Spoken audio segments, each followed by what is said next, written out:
Alright, yeah, welcome back to some more Magic Arena, and today is actually one of my first opportunities to get into the War of the Spark update with Magic Arena. So, on that note, we're going to be doing a pack opening video today, opening around 100 packs, which I need to actually go to the store to purchase, so let's do that. Before I do though, if you guys don't already know, you can actually redeem the code PlayWarSpark, and that'll get you 3 packs of War of the Spark, so there you go if you haven't managed to redeem that.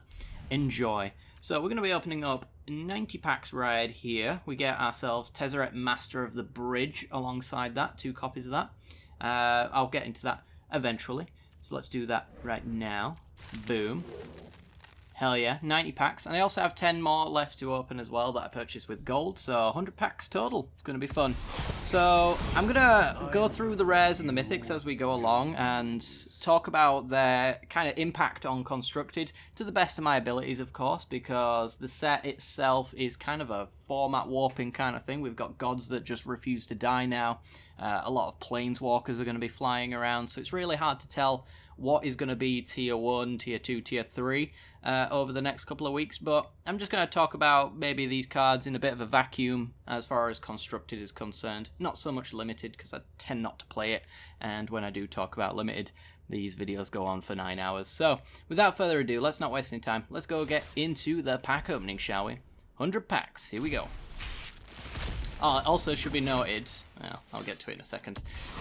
Single combats. 5 mana sorcery, each player chooses a creature or planeswalker they control, then sacrifices the rest. Players can't cast creatures or planeswalker spells until the end of your next turn. So it's a pretty situational board wipe, essentially. Your opponent gets to keep one of their best things, and then they can't add to the board in the following turn, which I think as something like a control deck that maybe has 1 Teferi in play as the aggressor with this card, it's not the worst thing in the world, as long as you can actually take care of the remaining creature or planeswalker with removal spells in hand. The fact that they can't recast creatures or planeswalkers as well is going to be kind of useful with this card, because it allows you to basically just draw an extra card, which might be the answer you need, and given the time you need as well to draw the cards that you want. There's also Narset, Parter of Veils, 3, 2 blue and a 1. 5 loyalty. Each opponent can't cast more than one.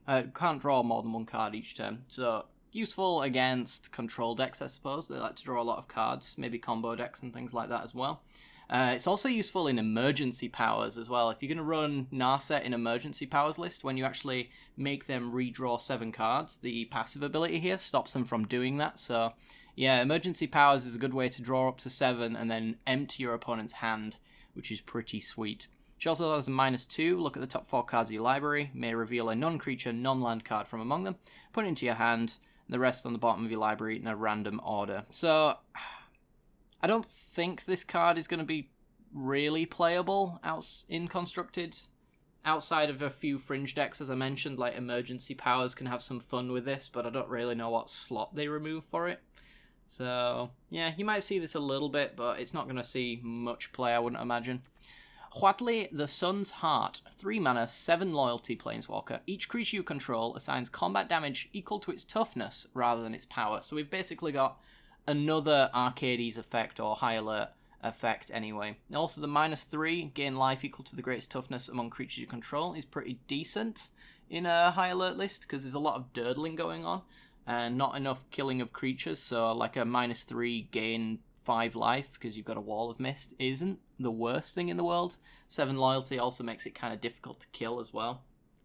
So I think in a High Alert specific deck this is very useful. In an Arcades Defender deck though, it's not going to see too much play because it doesn't actually remove the downside of running defenders and giving them the ability to attack. So you can't really run this in an Arcades deck, but a High Alert specific deck, then this could see some play. Other than that, though, I don't think there's too many good cards in here. Most of it's just draft chaff for the most part. But yeah, as I was mentioning, we actually have... I ended up emptying out all of my commons and uncommons before I started opening packs. And the reason for that is that commons and uncommons don't actually have duplicate protection, which means you can open your 6th, 7th, 8th copy of the same card. However, when you do open up your 5th and extra cards, it actually gives you vault progress, which at the moment I'm on 107.9, so Let's see basically how much vault progress we can get from 100 packs, really. I also have my 2 rares and 1 mythics as well, so I can stick these into whatever I'm missing at the end of the pack opening. So, yeah, let's keep going. Something to keep in mind as we go. Our rare, Plane-wide Celebration, 7 mana, Sorcery. Choose 4. You may choose the same mode more than once. So, create a 2/2 citizen creature token that is all colours. I don't think the all colours is really going to matter too much. You can do like a Glass of the Guild Pact kind of effect though, but it would only be a 3/3, so I don't think it's good for that. I mean, it's 4 2/2s, it's pretty reasonable. I don't know about that one though. Return target permanent card from your graveyard to your hand, so it's basically a draw 4 in the late game. Proliferate 4 times, so we could see this as maybe a one of in a Super Friends list, and gain 4 life, probably not going to want to do that 4 times. Of course, you can choose 4 individual ones as well, so it's a diverse kind of card here. I think Singleton would enjoy this card a little bit, but not constructed. It's too expensive for that, and yeah, I don't think you want to put this even in Super Friends in a constructed situation. It's just too expensive, and there's a lot better cheaper proliferate cards that get the job done. Mowu Loyal Companion, 4 mana 3/3 with trample and vigilance, so decently statted. If one or more +1/+1 counters would be put on Mowu Loyal Companion, that many +1 are put on it instead. Counters matter can use this. It's a shame it's not a wolf, because then you can do like Arlen Cord, but yeah, I don't think this is all that good of a card. It's decently statted, but it just requires too much, I think. In a counters matter just strategy, I guess you could go for that, but it's not really a deck. Pledge of Unity, 1 green and a white, instant speed, put a counter on each creature you control, then gain life for each creature you control. So tokens as a one-of, maybe in the sideboard, in like a aggro mirror match or something like that. Could see this one being used. It's a decent anthem though. Sticking counters on all of your creatures, and there are cards that care about counters, including like adapt creatures that get bonuses. So yeah, it's okay. I wouldn't put it in as more of a one-of in absolutely anything, I don't think, but there you go. We got some first striking 1/1s with a mass. Meh. It's a 1/1 that makes a 1/1, so it's kind of annoying, you know. Annoying cards tend to do quite well in constructed. It is what it is, though. Let's have a look. We've got Mythic Wild card from the track, pretty good. And Fibblethip the Lost, 1 and a blue, 1/1. I wish I had more uses for this card, honestly, because I enjoy a good memey creature, and this is about as memey as it gets. But I don't think he's all that great, unfortunately. Legendary creature Homunculus. When Fibblethip the Lost enters the battlefield, you draw a card. However, if it entered the battlefield from your library, or was cast from your library, draw 2 cards instead. When Fibblethip becomes the target for spell or an ability, shuffle it into the owner's library. So you can bring this out using like, is it the Bio Form or something like that in this new set, that you could sack a Llanowar Elves to bring it out. You could do the same with Vannifar as well. Even Vivian's Arcbow can bring it out. So there's a few things that can do it, but building around it just to draw 2 cards, I can't see a way that you could do it consistently enough for it to actually matter. Maybe turning on Mox Amber as a 2-drop legendary is also a thing. I don't know. He's not as powerful as Squeeze, though, let's just put it that way. Jaya, Venerated Fire Mage, 5 loyalty, 5 mana planeswalker. If another red source you control would deal damage to a permanent or player, it deals that much damage +1 to that permanent or player instead. So it just ups the power of all of your burn spells and burn-related effects. Deals 2 damage to any target. It's too expensive for mono red. It's probably too expensive for any burn combo big red strategy as well. Yeah, these passive base effects that we see on Jaya here are not the most powerful in the world. You don't see them all too much, so yeah. Heartfire, I'm a little disturbed by this card, honestly. 1 and a red, instant speed. As an additional cost to cast this spell, sacrifice a creature or a planeswalker, deal 4 damage to any target. So it's basically a 2-mana Goblin Grenade, which I just wish they'd given us Goblin Grenade, honestly. That was 1 mana, sacrifice a goblin, deal 5 damage to, I think it's any target anyway, unless it's been errated by the targeting changes over the years. I can't quite remember the exact wording on that one, but yeah, I don't think Mono Red really cares about their little creatures if they can just hit you in the face, sacrifice them, and deal the extra 4 to close out the damage. Also, if you're playing Moment of Cravings as a counter to the red deck, they can sacrifice their creature in response. Effectively, you don't get the 2 life and they hit you for 4, so they're almost skull cracking you with Heartfire. It's pretty worrying, to say the least. It does come at a cost, though, because of course you are going to need to have a creature in play, so maybe this is only like a 2 of, but it's a pretty horrendous gotcha kind of card for mono red, so yeah, maybe 2 copies at most, but still, it worries me. Obnixilis Cruelty, 2 and a black, instant speed, target creature gets -5 until the end of the turn. If the creature would die, it exiles it instead, so it's pretty good at killing most things, I would say. Exile is very powerful in old meta. I'm not sure about new meta when there's gods that can come back from exile, but yeah, a 3 mana -5/-5 is pretty solid. The 3 cost, though, could be a problem. I don't know about this one, but yeah, I think it's going to see a fair bit of play anyway in a fair few decks. There's a lot of things that can just gain indestructible and be very annoying, as well as things that benefit from dying. There's like Aristocrats is very popular right now, so this would be a reasonable counter for it. Hit Judith or something like that. Alright. As we do get through the packs as well, as it might become immediately obvious, I'm not going to be repeating the same old cards, so we should be able to run through the packs around like 50 odd, just real quick. Ravnica at War, 4 mana sorcery, exile all multicolored permanents. Garbage. Garbage. Very meta dependent, I suppose, but it's just not really going to hit too much. If we had this one during like the early Ravnica block where everything was guild based and there was a hell of a lot of multicolored cards around, this was probably a lot better then, but War of the Spark is including a lot of monocolored permanents that go into those guild colors, so yeah, I don't think this is actually going to do anything. It's not an Urza's Ruinous Blast or anything like that, unfortunately. But yeah. Alright, and we have Domri. Let's just fight. Yeah, Domri, Anak of Bolas, 3 mana, 3 loyalty planeswalker with a tick up because it is a rare planeswalker. Creatures you control get +1/+0. Pretty sick, very good for like Judith was gaining that benefit for us, so we have that effect in Gruul now, which is pretty decent. The +1 adds green or red, and creature spells you cast can't be countered. Should be noted that you don't actually need to spend that mana specifically to stop the creature spells from not being countered. It's just for the end of the turn. Everything you play following that tick up is uncounterable. So it's a pretty good Rhythm of the Wild kind of effect, as well as ramp. And the -2 as well to fight a creature you don't control is pretty solid as well, just to close out the end of the game, you know.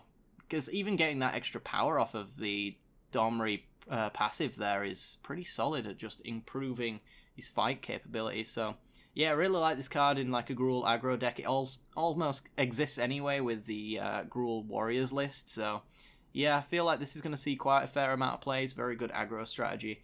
And yeah, just ticks all the boxes you want in an early game Planeswalker. Tibalt, Rakish Instigator.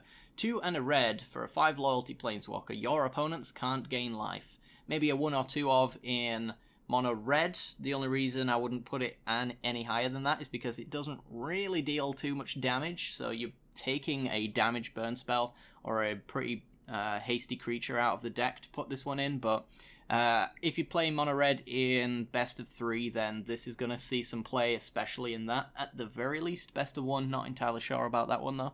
The -2 gets to create a 1/1 red devil creature token with whenever this creature dies, deals 1 damage to any target. It's fine.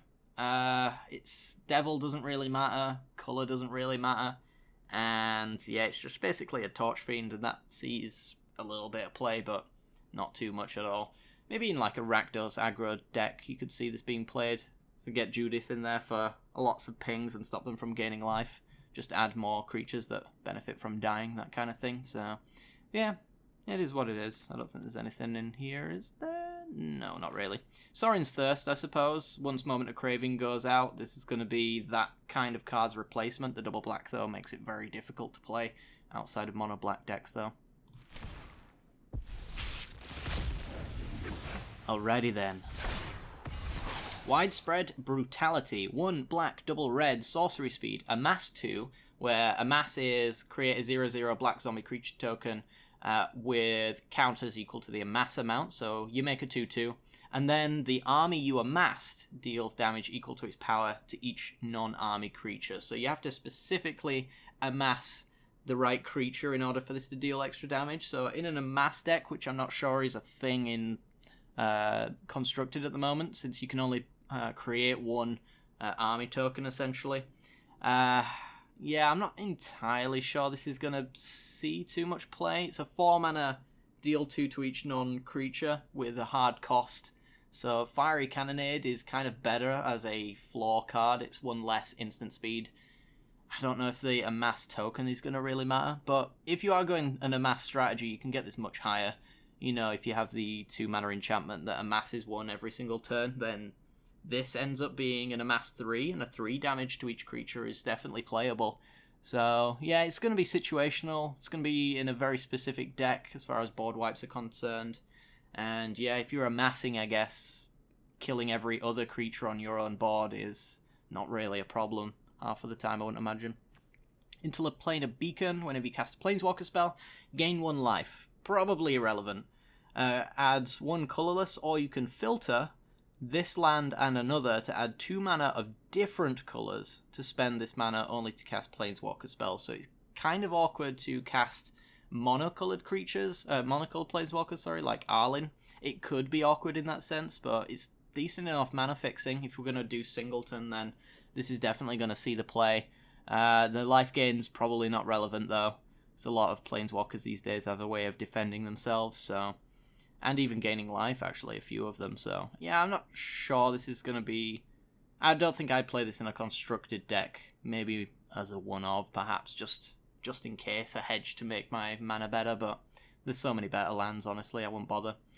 Arlinn, Voice of the Pack. 6 mana, 7 loyalty planeswalker.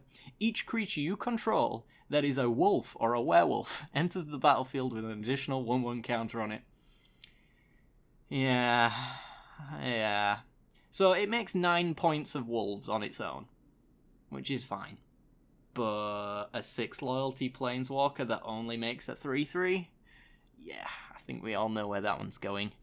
In the trash. We do have a few wolves that have been created, and I suppose you could do like arcane adaptation for the next couple of months so that everything's a wolf. I don't know if that's really gonna be all that good though. Maybe we'll do some mana burn with Arlinn, who knows. I do like to play with a bit of trash on occasion. And she's definitely... she's qualified. Alright. Finale of Devastation. Love this card. So, green X, sorcery speed. Search your library and graveyard, for a creature card with converted mana cost X or less. Put it onto the battlefield, then shuffle your library. If X is 10 or more, creatures you control get +X and gain haste until the end of the turn. So, what you can do with Finale of Devastation, the one way I'm probably going to use it is in Elf Ball. So, Elf Ball is a strategy where you play a lot of creatures that generate mana, which means that X cost is very easy to get close to about 10.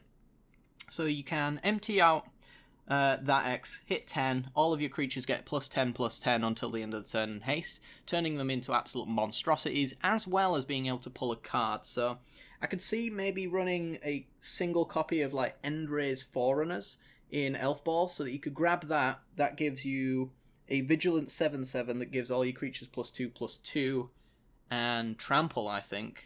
Something like that.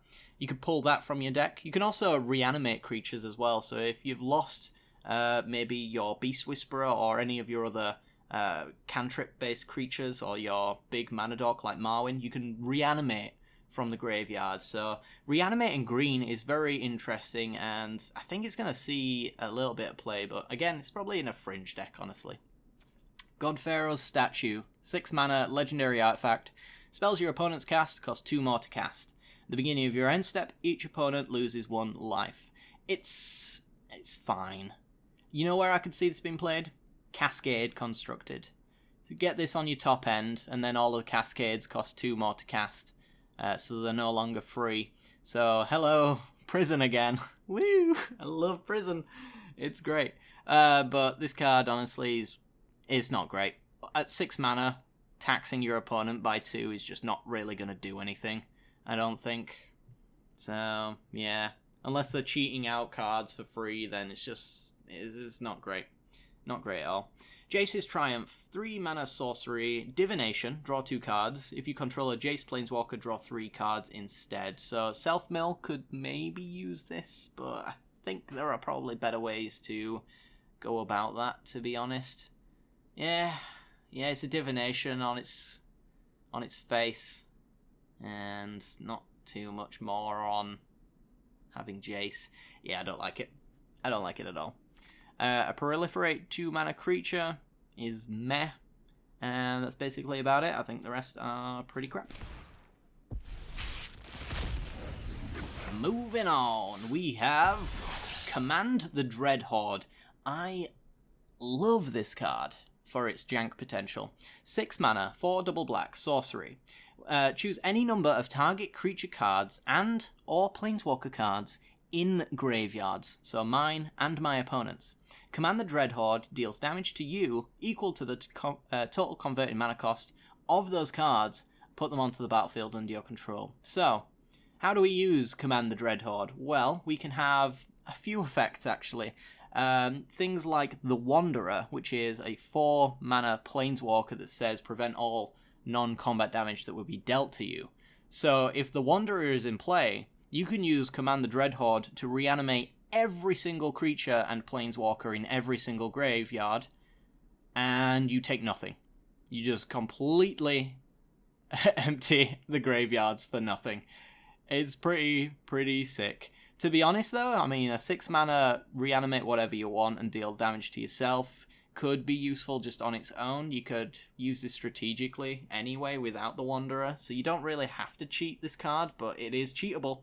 And you know I'm going to do it. So, yeah, there is that. You could also do, and this is a fun little combo, which I'm going to do at some point. You use Command the Dread Horde with the Wanderer in play, reanimate Bells and Lock. Bells and Lock comes in, because the Wanderer is in play. Bells and Lock, when it deals damage to you, once it's done drawing every single card in your deck, deals nothing to you because the Wanderer is in play. So this could be a 6 mana draw every single card in your deck as well.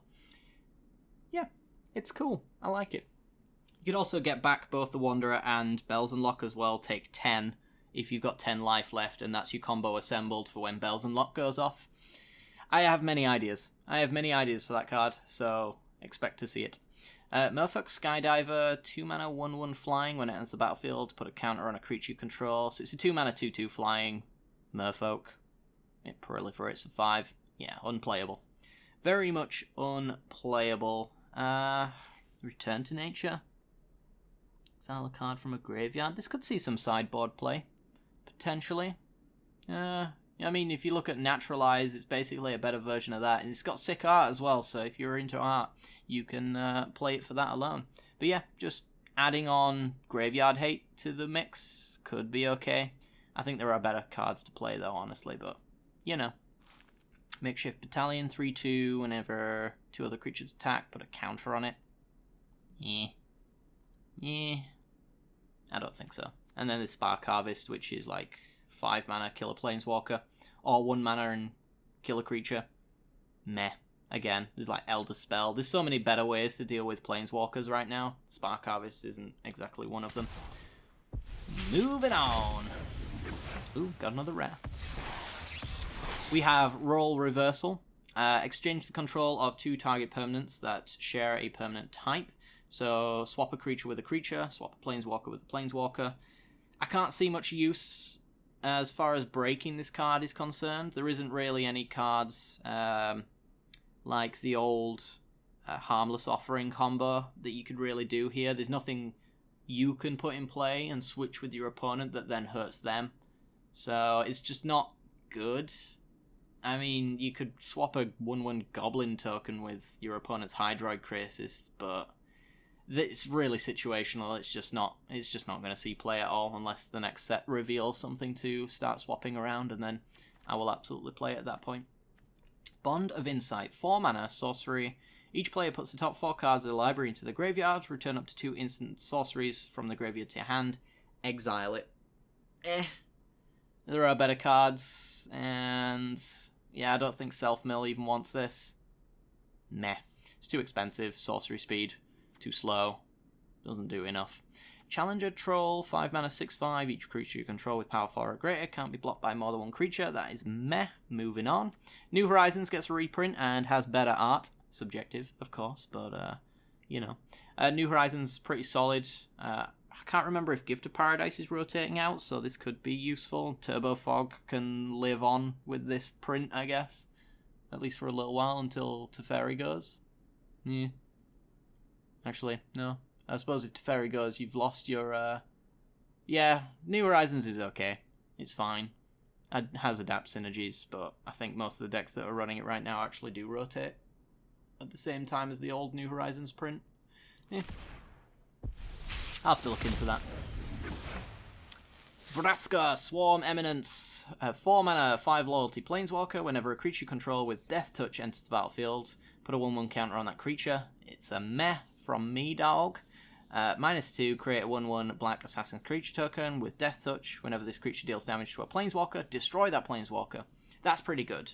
Yeah, it's basically you must lose a creature or lose a planeswalker dot creature, and you can do that twice, potentially more if you proliferate. I mean, it's fine. I just don't know where it slots into the constructed right now. Especially these uncommon planeswalkers, none of them have a plus effect, so you need to accompany them with proliferate, or they have to be good on their own, which I don't think this is good on its own. So yeah, it has to go into a proliferate kind of synergy, and I don't see that happening really. I guess you get some counters on things, but yeah, it's like Death Touch matters deck, and it's a bit meh. Our rare is Bolas's Citadel. Hell yeah. 3 double black legendary artifact. You may look at the top card of your library at any time. You may play the top card of your library. If you cast a spell this way, pay life equal to its converted mana cost, rather than pay its mana cost. So, pay life. So the Wanderer wouldn't stop that. You could fill your deck with life gain cantrips, like Revitalize and Ritual of Rejuvenation. Those are effectively free cantrips. Does this actually... This actually fails in the same way Experimental Frenzy does, though, doesn't it? Because it says play the top card of your library. If you hit a 2-land pocket, you're done. But this one does allow you to play from your hand as well, but that's not entirely relevant.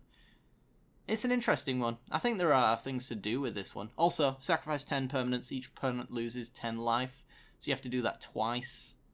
And you need a way of untapping it if you're going to do a full combo in one go. I mean, you could get Kiora off the top of it, but then you have to splash blue or green. What other untap artifacts is there?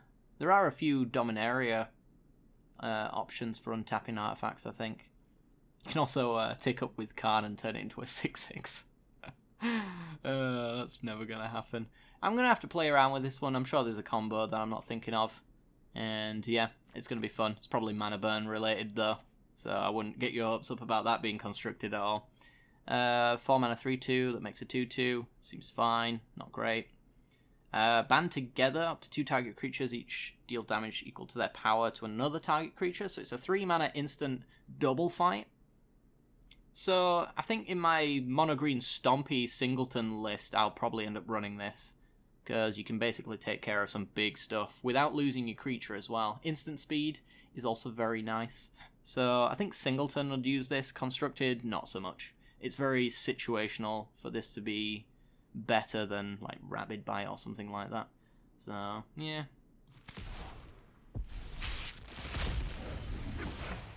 Next we have Dread Horde Butcher. I saw much of this during the pre-release kind of event.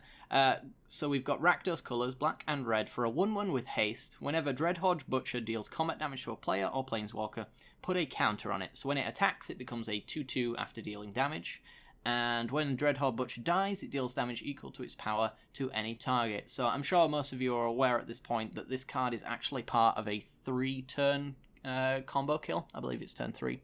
So you bring out Dreadhorde Butcher on turn 2. On turn 3, you Colossus Dreadhorde Butcher to increase its power by another 4, swing in, and then when you're done, you thud it at your opponent. So you sacrifice it, dealing damage equal to its power, and then the Dreadhorde Butcher die target actually triggers as well and deals damage to its power again. So you basically deal double damage equal to its power using thud. So yeah, this is a turn 3 kill if it's uncontested. And Colossus also, I think, gives trample as well, so you can push through a single blocker and do an absurd amount of damage. I only saw it being pulled off once. I think every other time I watched it fail miserably, but it's fun. We might play it at some point on the channel. But yeah, it's a fun little combo. Kasmina, Enigmatic Mentor. Enigmatic, sorry. 4 mana loyalty. 4 mana for 5 loyalty, sorry. Spells your opponents cast that target a creature or planeswalker you control cost 2 more to a cast. So it's basically Cumena for just your creatures or planeswalkers. And you can -2 to put a 2/2 blue wizard creature token, draw a card, then discard a card. I know what some of you are saying. Will this go into a wizard tribal? No, is the answer. It's not proactive enough, or reactive enough, for that matter. It does protect your creatures, but that was not really what Wizard Tribal, the deck that I built anyway, was really struggling for. It basically just needed a lot more wizards with enter the battlefield abilities, so just getting a 2/2 wizard with this one and having it be protected, it's not really going to cut it. The looting is nice, but you can only do that twice. Yeah, it's an from me. I don't think wizards really got any good pieces throughout this set, unfortunately.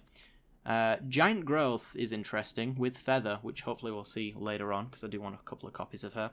1 green, instant speed, target creature gets +3/+3 until the end of the turn. Pretty good with the Dreadhorde Butcher if you're planning on sacrificing it through Thud, just pumping up its power a little bit more. So it's a nice pump spell. There are a lot of pump spell matters cards cropping up at the moment, so it might see a little bit of play. It's a bit in the wrong colour, though, I would say, for some of them, but Jund Butcher is maybe a thing, I suppose. Other than that, nothing of note.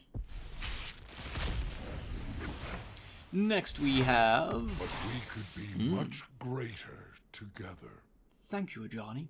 The Great-Hearted, 4 mana for a 5 loyalty planeswalker. Creatures you control have vigilance, pretty nice. +1, you gain 3 life. It's fine. This is basically what Ajani does, left, right, and centre. And -2 puts counters on each creature you control, and a loyalty counter on each other planeswalker you control.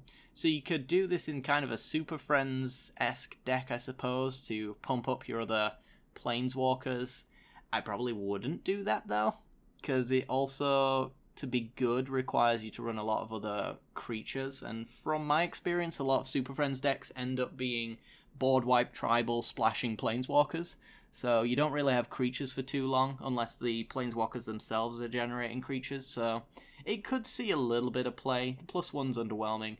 The passive isn't all that fantastic. I don't know. What about tokens? Tokens might want this. Yeah, you swing in and then you can use Convoke because you're giving them all vigilance. You can also Anthem them with the -2. It's pretty sweet. I don't know if this beats Mono White Ajani, though, who does kind of a similar thing but has Reanimate, which is very useful.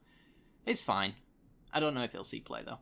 Paradise Druid is a 2 mana 2/1 elf and has hexproof as long as it's untapped, and it adds 1 mana of any colour. So this is basically 5 colour fixing with sick art, if I do say so myself. I like this kind of art style. It's watercolour-esque kind of thing. Yeah, it's okay in Elf Ball. I think you could probably get away with running it. Hexproof as well allows you to guarantee that you have that mana on your following turn, for the most part, other than getting Chain Whirled. The 1 toughness is a bit risky, but there aren't that many Chain Whirler effects going around these days, or at least not at the moment. Kaia's Ghost form, 1 black enchantment aura. Each creature Enchant creature or planeswalker you control, and when that permanent dies or is put into exile, return that card to the battlefield under your control. So this is really good with Muldrotha. I do actually want to try Ghost Form out with Muldrotha, because she can pull it from the graveyard, attach it to herself, and then if your opponent exiles Muldrotha with Vraska's Contempt, or kills Muldrotha with just anything, board wipes, then she actually comes back into play, and then the following turn you can use your Cast an Aura from enchantment from the graveyard and just reattach it to her. So she's very hard to deal with once Ghost Form is around. You can also just attach this to any old creature and planeswalker as well along the way, and just get that ability again. Like stick this on a Ravenous Chupacabra or something like that, and if you have to block to chump, it'll just come back and kill something, which is pretty solid. So yeah, Muldrotha is going to use this. Outside of that, though, I don't know. Maybe there's a lot of planeswalkers, though. The fact that they're uncommon means that they don't have any pluses. So you can actually use Kaia's Ghost Form to use the last points of loyalty on that planeswalker.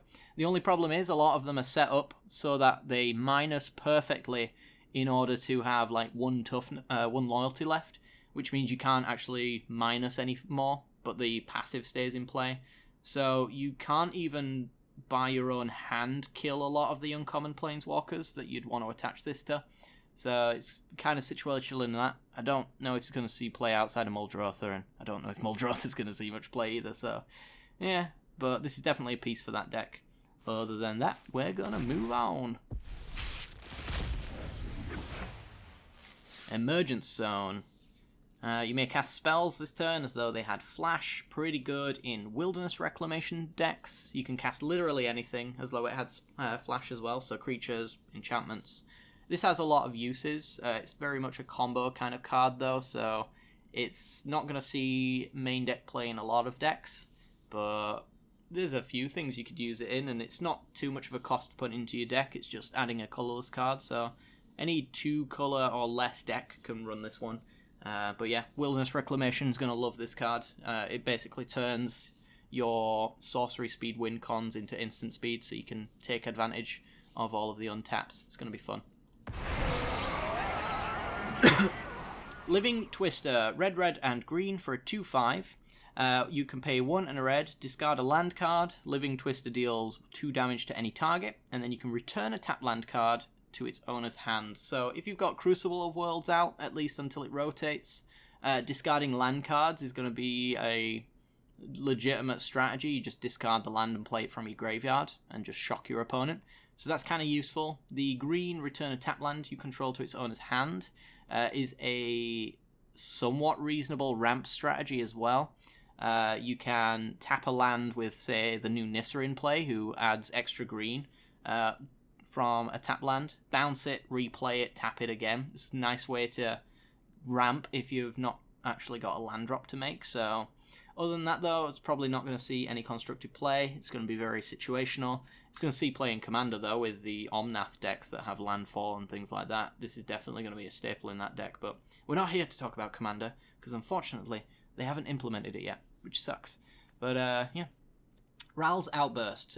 2 red and a blue. Instant speed, deals 3 damage to any target. Look at the top 2 cards of your library. Put 1 into your hand, the other into your graveyard. So it's basically 4 mana Lightning Strike with Ral's Tick Up attached to it. I would sooner run Ral over this card, so I don't think it's going to see any play whatsoever, unfortunately. Yeah. It's just not a good card. It's too expensive. If it was like 3 mana instant speed, I'm all over it. Then it's like Electrolyze, but better. But yeah, it's just not. It's not going to do it, unfortunately. Cosmina's Transmutation. Meh. Oh, it has Thanos Frog. So I dig Thanos Frog, but that's about it. Arboreal Grazer. 1 green, 0/3 with Reach. When it enters the battlefield, you may put a land card from your hand onto the battlefield tapped. So it's ramp on turn 1, which can be better than Llanowar War Elves in a certain sense, because you can put a multicolored lands into play tapped. Your shock lands are already coming into play tapped half the time anyway. Same for your check lands in the early game. So you can just ramp them up into 3 mana plays on turn 2, which, you know, Llanowar War Elves gets bolted immediately. This one kind of gets around that. Kind of situational though, so you're going to need to run more lands than you would normally in the deck if you want to guarantee that that enter the battlefield trigger is going to go off very often. But yeah, it's probably quite solid in a few decks. High Alert could use this one as well, because that's kind of a Bant deck, so put your shock land into play on turn 2 and then untap, play your third land for the turn, play High Alert on turn 2. It's pretty solid. Pretty solid. Other than that, I don't know.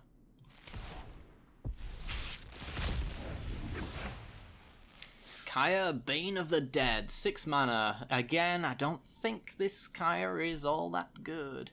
Your opponents and permanents your opponents control with hexproof can be the targets of spell and abilities you control, as long as they didn't have hexproof. So this is basically Black-White Control's answer to Carnage Tyrant and things of that nature. You can minus to exile a target creature. It's fine. You can do it twice. The problem is that Black-White Control, as much as I love that deck, is now bad because it used a lot of enchantments to win, and Mortify is too popular at the moment. And she's also really expensive as well, 6 mana. Yeah, if you're going to still play Black-White Control, then she'll see like 1 or 2 copies in the sideboard to deal with Carnage Tyrant, but that's really about it, unfortunately. She's just too expensive, doesn't do enough. I think she needs to hit more than just creatures, and that's just not really Kaia's style. I like Kaia though. Her original Planeswalker was solid. Not the standard one. That was the graveyard one. Seeing a bit of playing best of one, but and Ravnica at War for our rare, and yep, that's gonna do it.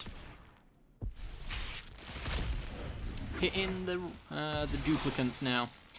Danny DeVito's Veto. White and blue, instant. This spell can't be countered. Counter target, non-creature spell. Solid sideboard card for control. It's uncounterable negate if you are in blue and white, which 90% of the control decks these days are actually in right now. Then this is one way to force through your Teferi, even if you know your opponent's running counters. So this is going to be one of the cards that makes Magic very swingy. It's just gonna prevent your opponent from ever doing anything if they're not running any of their own. So I'm not entirely sure that control can live outside of like blue-white at the moment. It's like black-white just can't handle all of this can't be countered shenanigans. Yeah, it's solid sideboard cards, but it's gonna warp how control works, I think, in standard at the moment. I'm up for the challenge. Hey, Jace Wielder of Mysteries, 1 triple blue for a 4 loyalty planeswalker. If you would draw a card while your library has no cards in it, you win the game instead. So Laboratory Maniac is back in standard. Self-mill is now a thing. Definitely going to be playing this kind of deck because I've been wanting Laboratory Maniac reprinted for quite some time. So we've got a harder to cast version, but something that does a little bit more, I guess. The +1. Target player puts the top 2 cards of the library into their graveyard, draw a card, so pretty solid. It's a cantrip, gets through your deck. The -8, draw 7 cards, then if your library has no cards in it, you win the game. So you might be asking, I've seen this pop up a few times, so I might as well clarify it. You might be noticing the -8 kind of has the same text as the passive ability. If your library has no cards in it, you win the game. Jace essentially says the same thing. The reason why that is actually the case is because if Jace is on 8 loyalty and ults and dies, then you still have his passive effect in play, so you still win the game. So it basically means you don't actually have to stay on 9 loyalty in order to ult and win with him. So if you're curious, that's why that's there. Confused me at first, and then I quickly figured it out. Ugin's Conjurant, X for a 0/0, enters the battlefield with X +1/+1 counters on it. If damage would be dealt to Ugin's Conjurant while it has +1/+1 counters on it, prevent that damage and remove that many 1/1 counters from Ugin's Conjurant. So this could actually see a little bit of play in like a mono artifact, mono colorless kind of strategy. Like there's Khan, the Great Creator, which actually that's only non-creature artifacts cost reduction in it. I think it's Ugin actually that maybe reduces the cost of this one, so it's a free 2/2 or something like that. It has some use that I can't think of off the top of my head right now that I did actually brainstorm before the set came out, but it's fine. I mean, it's pretty big boy, you know, it's like playing a Hydroid Crisis, but without the flying and card draw and life gain, so could see some use. It's going to be fringe, though, if it does see any use at all. Let's speed things up. Let's go. Kaia, there's the Wanderer. We've spoken about her before, so I'm not going to touch upon it too much, but 4 loyalty for a 4 mana for a 5 loyalty planeswalker. The -2, exile a creature with power 4 or greater, quite useful.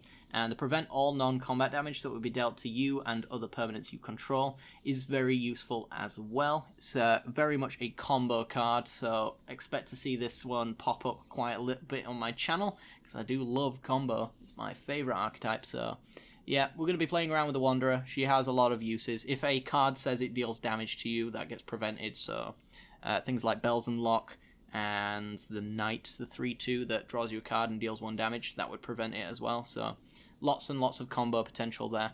The wild wasn't meant to be contained. Ooh, a 3 mana Vivian, Champion of the Wilds. 4 loyalty. You may cast creature spells as though they had flash.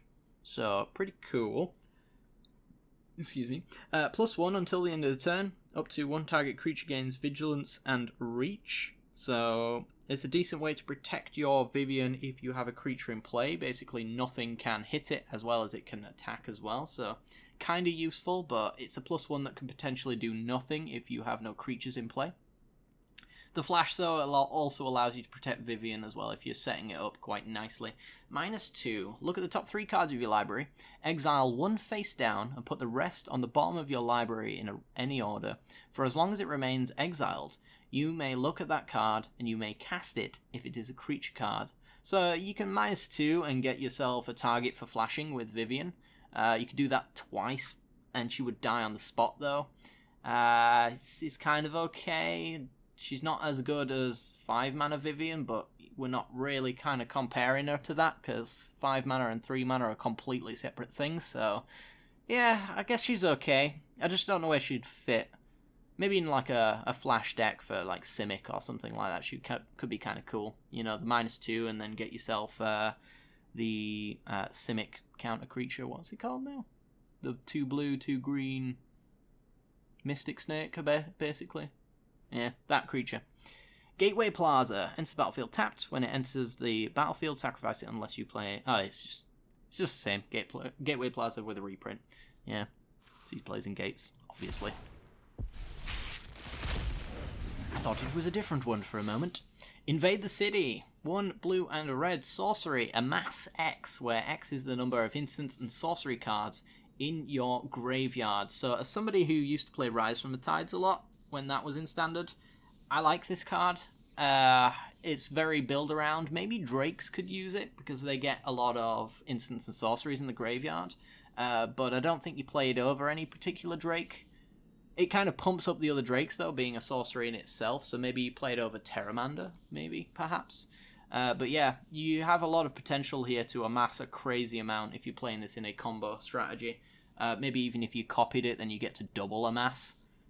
It's pretty sweet. I might try this with like an amulet deck as a win con, because I imagine you could make a 2020 quite easily with this one, so it's almost like merit laging your opponent in Standard. It's got some fun to be had there, I tell you. You can beat me. You're welcome to try. Ralstorm Conduit, 2 blue red for a 4 loyalty planeswalker. Whenever you cast or copy an instant or sorcery spell, Ralstorm Conduit deals 1 damage to target opponent or planeswalker. So this has got an infinite combo associated with it. If you can copy Expansion Explosion and then use Expansion Explosion to copy Expansion Explosion, you have an infinite combo with Ral, which means actually technically there's a turn 5 infinite combo with Ralstorm Conduit. I'm interested to see if that will ever gain any legs, because it does need to be left alone, I would say, to make it happen. But yeah, I feel like you could probably do some disgusting shenanigans with this one. I'm going to play around with it myself, but yeah, it's in a weird spot, I guess. +2, you get to scry 1. Underwhelming, but it is what it is, you know. It's +2, which is pretty crazy. And the -2 says, whenever you cast your next instant and sorcery spell this turn, copy that spell, and you may choose new targets for the copy. So you could use this maybe just as a play Ral, tick up, next turn, -2, play a big haymaker spell, like Invade the City, and amass doubly. I mean, it's funny that these two turned up in the same pack, because that's a legitimate thing you could do, I suppose, then the -2 is technically protecting Ral. So it's interesting. I'm gonna play around with this one. Eternal Taskmaster, 1 and a black for a 2/3, enters the battlefield tapped because it has an extra toughness, and therefore that requires that it comes into play tapped because it's too powerful, of course. When Eternal Taskmaster attacks, you may pay 3. If you do, return a creature card from your graveyard to your hand. So at the moment, until the older sets rotate, we actually do have ways of giving Taskmaster Death Touch, so it makes it really awful to block. And that in turn allows you to pay the 3, get back all of your crazy zombies. I think mono black zombies could actually be a thing for a little while. We'll have to see. It's probably not going to be tier 1 at all, but it's going to be a decent, fun little deck you can play around with. You could maybe even do like blue black zombies, but I wouldn't do like Relentless Advance, unfortunately. As kind of cool as the art is, and simplistic in that sense, but you know. Gideon's Sacrifice, 1 white for an instant speed. Choose a creature or planeswalker you control. All damage that would be dealt to you, this and permanent you control, is dealt to the chosen permanent instead. So another way of redirecting damage on something like, say, Bells and Lock. Couldn't run this in Bells and Lock combo, though, because it's 1 mana, and everything needs to be 4 mana or higher. Sadly, but there you go. Other than that, though, it's pretty fringy. I mean, you could use this as a fog, I suppose. All damage that will be dealt to you this turn. So, yeah. It has to survive as well. It's very, very clearly, if it's still on the battlefield, is written right there. I don't know about that one. Yeah, a white fog. Why not? Alright, Awakening of the V2 Ghazi. 5 mana, instant speed, put 9 +1/+1 counters on a land you control. It becomes a legendary 0/0 elemental creature with haste named V2 Ghazi. It is still a land. I like the idea of running this in kind of an amulet strategy as a win con. 5 mana, on your opponent's end step, you copy it with amulet, and you get an 18/18 with haste. You could also do this on your own turn as well, if you want to just immediately murder your opponent. It's also legendary, so it gets around cast down as well, which could probably be seeing some play. This set we'll see as far as removal's concerned. I think there are probably different options. People are playing around with the removal at the moment, so it's not set in stone what the staple removal spells are at the moment, but I imagine cast down is still going to be one of them all the same. But yeah, you can do some pretty crazy shenanigans. I mean, it's a 9/9 for 5 mana. What's wrong with that? There's nothing wrong with that. It doesn't have evasion, though, so that's probably the only downside, which is why I kind of said amulet on end step, because you really want your opponent to all attack you before you play this kind of card, and then have it survive. It's going to be interesting. We'll see what we can do with it, but yeah, it's a fun card. Don't get me wrong. Bond of Revival, 5 mana for a sorcery speed. Return target creature card from your graveyard to the battlefield. It gains haste until your next turn. The haste is really good, actually. There's Rise from the Grave, which is basically what this is in a nutshell, but it gains haste instead. It didn't see too much play, but we have some pretty crazy creatures right now that would enjoy having haste, like the new Boar, which, I mean, gets shuffled into your deck if you really wanted to. But if you just let it go into your graveyard, you can just Bond of Revival it, 6/6 with Trample running at you, put a creature into play. You can do some fun stuff with this one. I'm not entirely sure if it's going to see play, though. Tier 3 at best, I think, but it's fun all the same. Rubble Belt Rioters, 1 red/green for an 0/4 with haste. When it attacks, it gets +X/+0 until the end of turn, where X is the greatest power among creatures you control. So Golter gets +12/+0. Doesn't have any kind of evasion, though. No trample, no flying. None of that. No first strike. Yes, it's not great. It's potentially like a 3/4 for 3, though, with haste. So, maybe. I don't know, though. I don't know. Samet Sprint, 1 red for an instant speed. Target creature gets +2/+1 and gains haste until the end of the turn. Scry 1. Pretty good in feather decks. You can just give pretty much every single one of your creatures haste along the way. And yeah, it goes right back to your hand at that point. It's pretty solid. I like this card. It has been seeing a lot of play in the Dreadhorde Butcher lists for the turn 3 combo. Yeah, it's reasonable, actually. There's a fair few creatures that would benefit strongly from all of those effects, really. So, yeah, it's pretty good. 3 damage to a creature, scry 1. Meh. I think this is meh. It's not as good as some cards. It's kind of... I guess it's situational, like, you know, Lava Coil is kind of situational, but instant speed, Lightning Strike, sorry, that scries, but can only hit creatures. That's the problem, really. Is the scry worth it to play over Lightning Strike that can hit face or planeswalkers? That's where I think it is not going to be playable, but who knows? Singleton Burn. We'll probably enjoy this one. God dang it, we're at 80 cards. We're still not getting much in the ways of repeats, unfortunately. Dreadhorde Butcher, there we go. Speak of the devil, we've got a repeat. Amass 2 zombie creature tokens, you gain flying. Meh. I think there's Menace and Death Touch that are just better than that. There's a lot of zombies that give zombie tokens a lot of things. Yeah, I don't know. I don't think it's good. Other than that, I think we're just going to move along. Narset, we've spoken about. Everything else we've kind of spoken about. Our rare is Narset's Reversal, 2 blue for an instant speed. Copy target instant or sorcery spell, then return it to its owner's hand. You may choose new targets for the copy. I actually saw Thelona playing a deck with Narset's Reversal with an amulet focus, which is just Thelona in a nutshell with the amulet stuff. He's managed to break this card in that deck. But yeah, Narset's Reversal copying...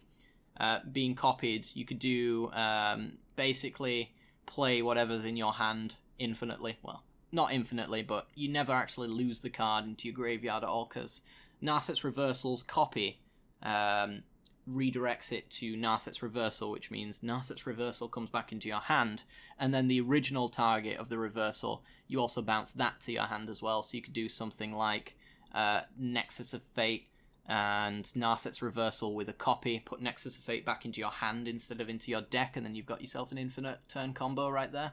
So, yeah, it is a thing. I don't know. It's also like Remand as well, because you bounce whatever your opponent plays back to their hand, so they're forced to recast it, and you get the effects from it, which is pretty cool. It's also a way to counter Banefire as well. Because Banefire can't be countered, but it can be redirected, and therefore cannot be prevented as well. So if your opponent X20s you with a Banefire, you just Narset's Reversal them, copy that spell, which I believe copies it with its X cost, because of the card on the stack, and then you basically choose new targets, so you Banefire your opponent in response, bounce their Banefire back to hand, and yeah, because it's not countering, so... it just goes right by the effects there. It's pretty funny. I like it. Also, if your opponent Expansion Explosions you, same kind of thing. What do we got? Unlikely Aid, sick art, pretty unplayable though. And a rare, Dreadhorde Butcher. Almost got all of them. Let's have a little recap. What have we got at the moment? 5 rares, 2 mythics, 7 uncommons, 10 commons. And we've gone about 2% Vault Progress so far. Vault Progress is slow at best anyway, so we'll take it. A rare, Narset's Reversal, cool. You are unplayable. Charmed Stray is funny, but I think it's unplayable. 1 mana, 1/1 with lifelink. Enters the battlefield, put a 1/1 counter on each other creature you control named Charmed Stray. So if you can make extra copies of this card in some way that's not a detriment to your deck, then it's kind of useful. So, I mean, the ones that come to mind is like equipping Helm of the Host to this and making extra copies, but you can only have 4 copies in your deck, so on the average, this is actually going to have a pretty terrible ceiling, but, you know, there's some fun meme potential for it, you know, and it's a kitty, so, you know. Teferi's Time Twist, 1 blue, instant speed, exile target permanent you control, return that card to the battlefield under its owner's control at the beginning of the next end step. If it enters the battlefield as a creature, it enters with an additional 1/1 counter on it. So the Blink deck that I played a couple of weeks back will probably use this card over the other Flicker effect. You don't really want too many non-creature effects in that deck though, but yeah, you could run this one as a maybe 1 or 2 of, maybe taking out 1 copy of Justicia's Portal. Yeah, it's kind of got board wipe protection because it comes back on the end step. So if your opponent tries to wipe your board, you basically just exile a creature and then it comes back after the spell's resolved. So it's pretty solid, but yeah. It also protects planeswalkers, I guess, from like Star of Extinction. Interesting. Draw a card, discard a card. Mess, not what Wizards wants. Move on. You and permanents you control gain hexproof. Could be useful, probably not. Pridemate gets a reprint, but I think most of the cards that make Pridemate good are going to rotate at the end of the year anyway, but maybe we'll get some extra cards from the next set. Who knows? Atomic Distinguished Advocist. Pretty unplayable all around. It's 2 mana, 2/3 with flying, so it could see a little bit of use in mono white weenie, since it is a 2/3 for 2 with flying, so the actual vanilla stats on it are fine. So if you like it as a vanilla creature, then it's playable, but I don't think so. It's also legendary as well, so you can't have multiples of these in play. Lands on the battlefield and land cards in graveyards can't be the target of spells or abilities your opponents control. It's meh. And your opponents can't play land cards from graveyards, so you could do something... it doesn't really even stop Fall of the Thran, because Fall of the Thran isn't playing land cards from graveyards, is the problem. So it's not even in a land destruction sense that this is good. It's just unplayable. It's like legacy playable, essentially. There's some uses for that, like getting wastelanded, I think, is a thing. For like death and taxes you could prevent, something like that.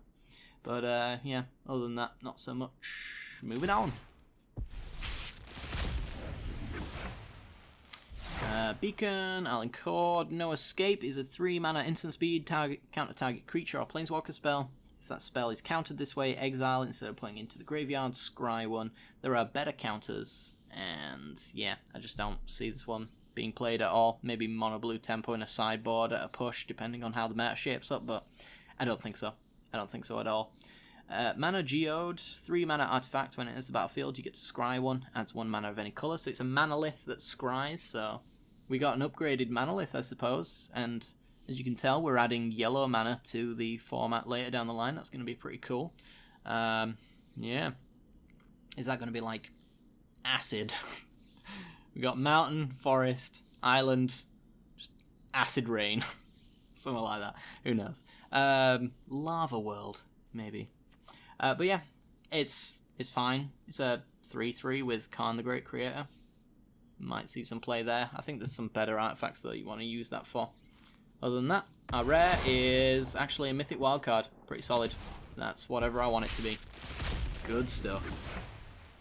Cruel Celebrant. 1 white and 1 black for a 1/2. When Celebrant or another creature or planeswalker you control dies, each opponent loses 1 life and gains 1 life. So Aristocrats got themselves another piece. This is the piece that they were hoping they would get, and now they have it. So it's somewhat playable. I think it's like tier 2 is Aristocrats.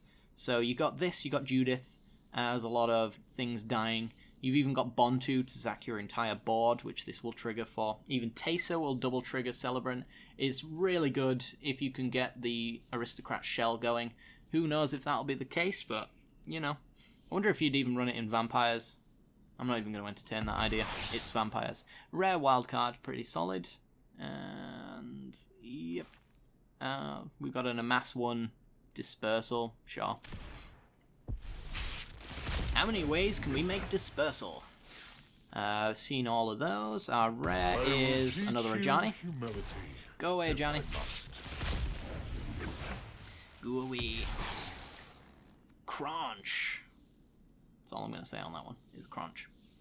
Yep, a rare. Go, tough guy. Chandra, Fire Artisan, 4 mana, 4 loyalty planeswalker. When 1 or more loyalty counters are removed from Chandra, Fire Artisan, she deals that much damage to target opponent or planeswalker.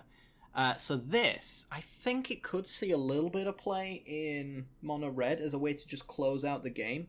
Because if you think about it, as short of maybe direct destroy effects, if you're going to burn or attack this planeswalker, then you're going to be dealing damage to her, and if you don't do that, she's actually gaining card advantage for mono red, so she demands an answer. If you don't have the right answer for Chandra, she's going to be pretty solid. Maybe sideboard tech for mono red if they're going to do it. because of course Vraska's Contempt is a thing, Angrath's Fury or Angrath's Rage or whatever it's called, that will make you just sacrifice it, which doesn't count as removing counters. If you get to the -7 as well, you just remove the counters yourself. Exile 7 cards, deal 7 damage, and you get to play those 7 cards. So that's going to kill your opponent if you get there. So she is a must-answer Planeswalker. The problem is that she's 4 mana, and there are a lot of ways of getting rid of her without removing the counters. But if you can't do that, she actually will just win you the game on the spot. If you're not the deck that can remove this without removing counters, you're just going to die from this card straight up. So I think it's good. It's probably going to get sat on, I imagine, for a long time. But yeah, maybe a sideboard. Who knows?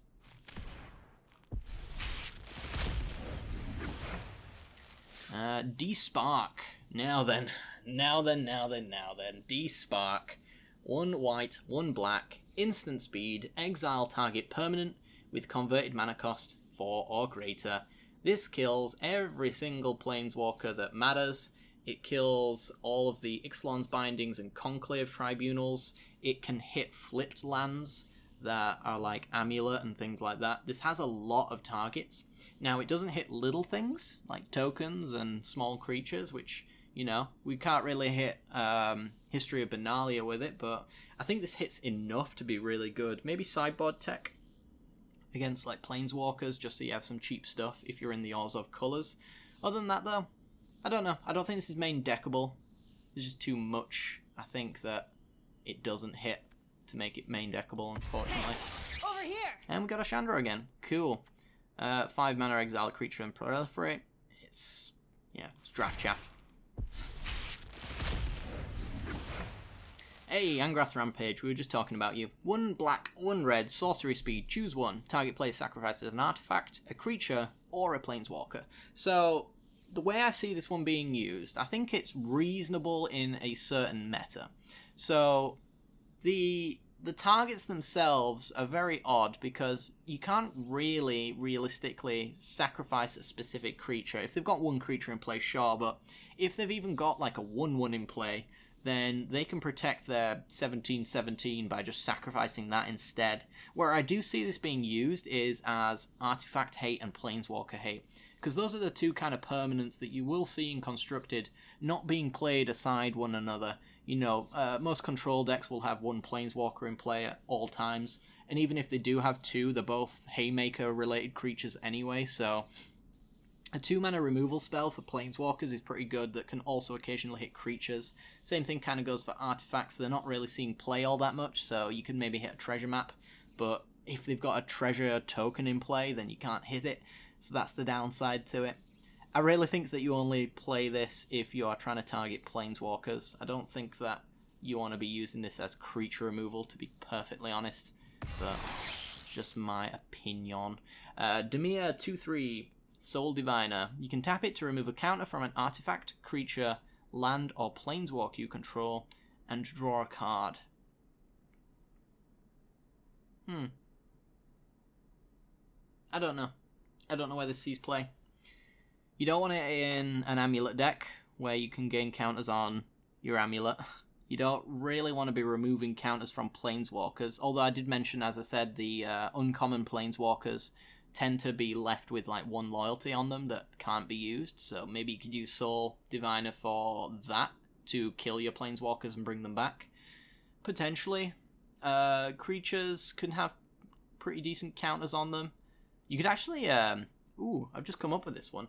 Izareth actually puts phylactery counters, I believe it is, on creatures, and I believe that those are just a counter that you can remove. I think they still get exiled when they die, because I think the counter itself is just basically a point of reference to remind players in paper that that creature is going to get exiled when it dies, but it's a counter that does nothing that you can remove. So maybe that's a thing. Who knows?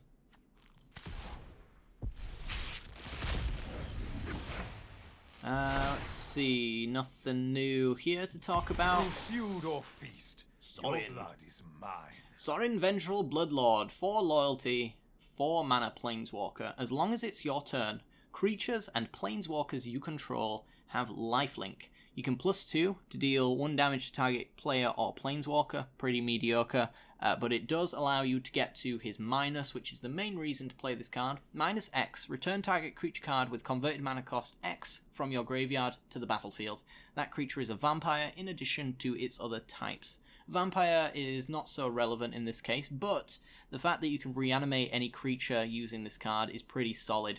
The one use that I will see for Sorcery is actually in, and I'll probably be making a video on this one as well, because I've kind of had it on the back burner for a long time, is the Famished Paladin combo list, because Sorcery actually gives Famished Paladin lifelink, so this is actually another lifelink effect that deck needed, because before you needed to attach an aura onto Famished Paladin, so that's one way that he needed to survive.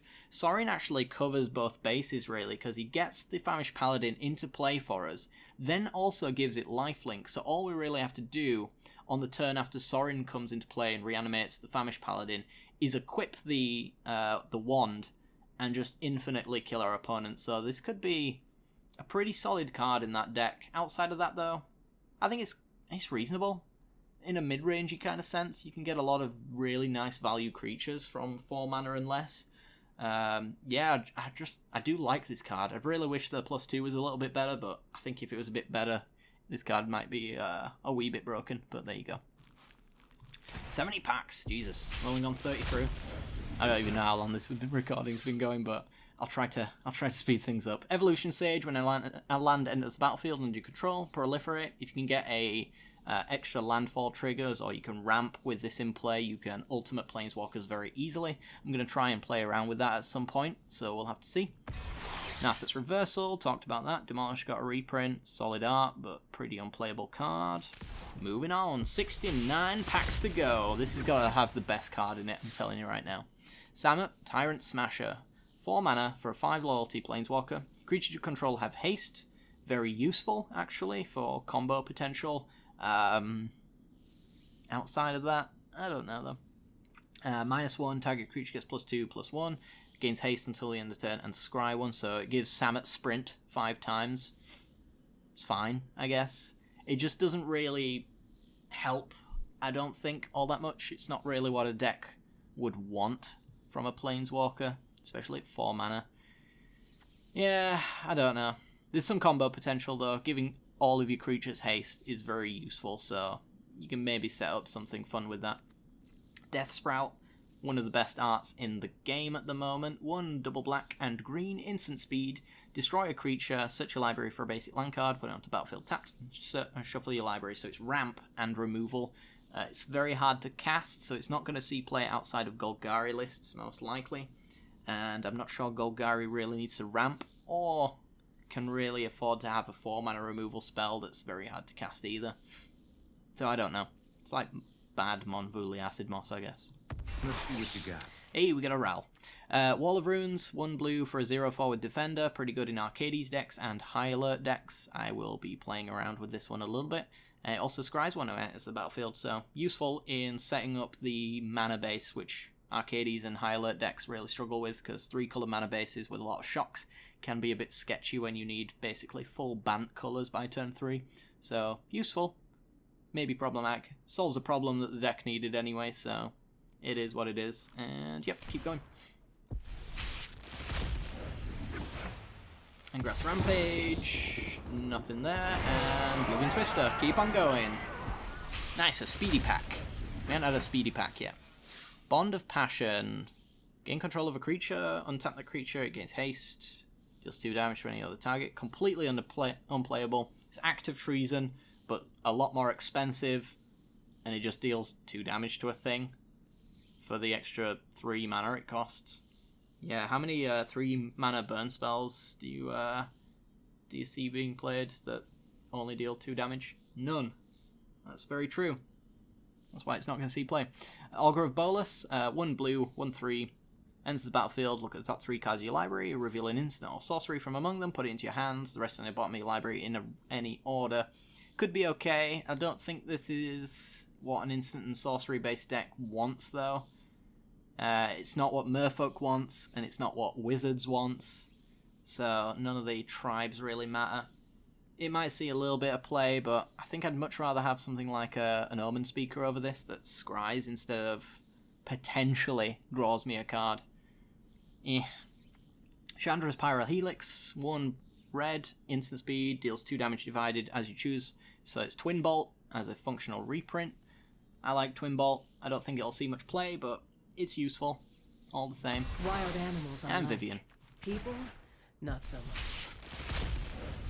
All the dupes. Saheeli, Sublime Artificer. I love this card, actually. 1 and 2 hybrid Izzet mana. 5 loyalty. Whenever you cast a non-creature spell, you get to put a servo artifact creature token into play. So you get yourself a 1/1, and you can use the -2 to have target artifact you control become a copy of another target artifact or creature you control until the end of the turn, except for it's an artifact in addition to its other types. So you can double up on some of your creatures, essentially, as long as you have that servo token in play, which only requires you to play a non-creature spell. I'm sure there's some combo potential for this. I'm going to be running it in like a mono brown kind of artifacts deck at some point in the future, so copying some really big artifacts it's going to be interesting. Anyway, we'll see how we get on with that one, but yeah. We have Elder Spell. Oh no! Elder Spell is 2 black, destroys any number of planeswalkers, and then puts loyalty equal to the number of destroyed planeswalkers onto any of your planeswalkers. So you can use it to ult a planeswalker if you're up against super friends, but outside of that, it's not going to see too much play, and it will basically be sideboard tech. The problem is, like, the only deck that really runs planeswalkers in mass at the moment, at least pre-meta, is like Esper Control, so they're only going to have like Teferi or at best Kaia at the same time, so you're only going to be putting 2 loyalty on a planeswalker that might not even be there because of Vraska's Contempt, Teferi minus, any number of things, honestly. So I think it's pretty, I think it's overrated. Leyline Prowler, Golgarian 1, 2/3, Death Touch, Lifelink, and adds 1 mana of any colour. It's weirdly statted. I like it, but I don't know where it fits. It's very weird. I battle for the forces of Hey, Khan the Great Creator. It's probably one of my favourite arts in this set, I think. 4 mana for a 5 loyalty planeswalker. Activated abilities of artifacts your opponents control can't be activated, so it's Stony Silence on a planeswalker. Definitely going to see legacy play. Will it see standard play, though? I'm going to make standard play. Tell you right now. +1. Until the end of the turn, up to 1 target non-creature artifact becomes an artifact creature with power and toughness equal to the number of its converted mana cost. So you can get some pretty decent stuff from Khan the Great Creator here. You can turn like Parhelion 2, which hopefully we'll draw into at some point from our pack openings. You can turn that into an 8/8 that when it attacks it makes 2 4/4s, which can be then used to crew it in future turns. You can do some stupid things with that +1. Average case is probably going to be like a Manalith, kind of 3 mana rock that you tick up and make a 3/3 with. It's interesting. I like it. Yeah. And the -2, you may choose an artifact card you own from outside the game or in exile, reveal that card and put it into your hand. So you could use this as basically Mastermind's acquisition for artifacts. Also, if you combo it with the other Khan, you can actually use the -2 to take any of the cards that Khan has been exiling along the way. So it's a way of bringing back other Khan if they manage to kill him and send him into exile and things like that. So if he's got a construct token on it from the +1 anyway, that's kind of what I mean. I'm probably tripping up and confusing you all right now. But yeah, he's fun. I like him. Enters the battlefield, amass 2. They have trample. Yeah, I guess that's one of the effects that you really want as far as evasion's concerned. 4 mana 2/2 though is asking for a lot that might pump up a creature by 2. I don't know. Maybe. 5 mana, 5 damage to a player or planeswalker. So it's Lava Axe. Sure. Sick art. Instant speed. It's fine. Hey. If I were you, I'd just surrender right now. Best card in the set, hands down, is going to see a lot of play. Liliana, Dread Horde General, 6 mana, 6 loyalty planeswalker. Whenever a creature you control dies, draw a card. Pretty solid. +1, create a 2/2 black zombie creature token, which if it dies, you will draw a card. You can -4 to make each player sacrifice 2 creatures, which in a fair few cases it's going to be quite one-sided if you build the deck correctly, or you actually just lose your zombie tokens and draw 2 cards either way. When you minus and lose your creatures, I have a hard time seeing how it's going to be too much of a downside anyway, since everything that dies gets replaced anyway. Best case scenario, it's a -4, kill 2 creatures on your opponent's side, and then you can follow it up by protecting your Liliana with the +2. The -9 is very easy to get to as well with this card. It doesn't take long at all. Each opponent chooses a permanent they control of each permanent type and sacrifices the rest. So every time you're going to leave your opponent with 1 mana. That's a lot. That's a lot to do just on its own. So you can even forget the fact that they get to keep a planeswalker around or they get to keep a single creature around. As long as you're not losing miserably, that -9 is going to win you the game. Just putting your opponent on ridiculously low resources like 1 mana is superb. So I really like that one. Really like it indeed. Seems powerful. I am losing my voice. I have already finished my drink. Dang it. Gleaming Overseer, 1 blue and a black for a 1/4. When it enters the battlefield, you get to amass 1. Fine. Zombie tokens you control have hexproof and menace. Solid. In an amass / blue-black zombies deck, this is going to see play. It's going to be kitchen table at best, though, I think. 10th District Legionnaire, red-white 2/2 haste. Whenever you cast a spell that targets 10th District Legionnaire, put a 1/1 counter on it and scry. So it's heroic-based effects. I like it. With Feather, which is the deck that you're going to run this one in, you can actually target this card, do all of those things, and then the card that you use to pump it up will come back to your hand on, I think it's end step or next turn. I can't remember specifically which one, but either way, it's fine. Can be reused, and you can turn this into a monster. It's a 2/2 with haste, all the same for 2. I like it. And more reversals. Hitting a lot of dupes now. Not hitting many mythic planeswalkers. But, you know, that's what wildcards are for. Gideon's Triumph. 1 and a white, instant speed. Target opponent sacrifices a creature that attacked or blocked this turn. So, what's the name of that card? Collective... Oh, God. There was like you used to play a lot in Magic Duels. What was it called? It was a modal one. But either way, it's really good. Your opponent attacks, they lose their creature. Pretty good. If you control Gideon's Planeswalker, then that player sacrifices 2 of those creatures instead. Gideon is seeing a little bit of play at the moment, but I don't know if he's going to see constructed play throughout it. If you could actually go into Arena Modern with this card, actually, and do Oops All Gideons, then Gideon's Triumph is going to be pretty solid. But, I don't know. I don't think the Gideons are that powerful, but, you know, Gideon matters. Tribal decks, maybe. Can have a lot of fun with that one. Other than that, a lot of wild cards. Good stuff. Elite Guard Mage. 2 white and blue for a 2/3 with flying. It is a wizard, but it is too expensive. Enters the battlefield, you gain 3 life and draw a card. So mini Muldrifter, basically. Or what was the other one? God, I can't remember the other one. It was from Kaladesh, but that one was just better as well. Yeah, I don't really like this card all that much. Maybe in a blue-white flyers list I might run this. That's about it, really. Neoform is solid. I'm surprised we've only just seen this one, actually. Green and blue. As an additional cost to cast this spell, sacrifice a creature. Search your library for a creature card with converted mana cost equal to 1 plus the sacrificed creature's converted mana cost.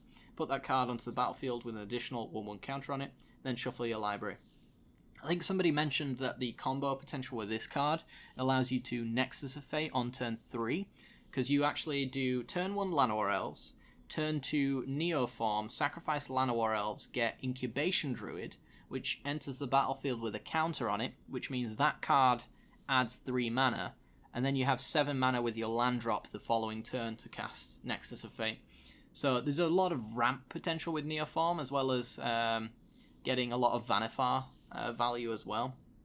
So yeah, an extra Vanifar effect in your deck is no terrible card at all as far as I'm concerned. You know, you can do some really good stuff with this card. I like it. Let's slow this down. Oh god. Teferi Time Raveler, 1 a white and a blue, 4 loyalty. Each opponent can cast spells only any time they could cast a sorcery. So this is absolute control hate.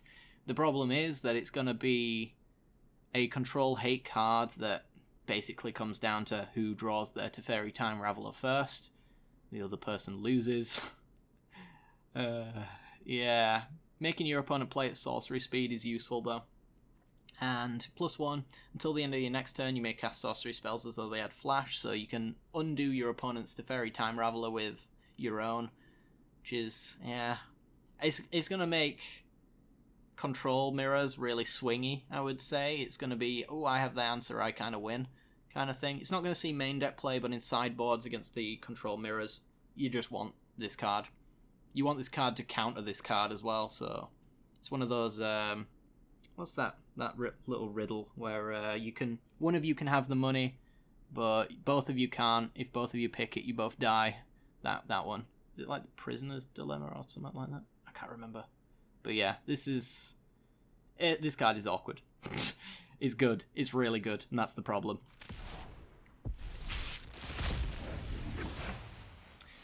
Flux Channeler, whenever you cast a non-creature spell, proliferate. I'm sure there's an infinite combo with this one that I can't think of off the top of my head, but yeah, being able to proliferate when you cast something repeatedly, like Nexus of Fate as an example, this is probably one of those ways you can use it to ult your Teferi really quickly.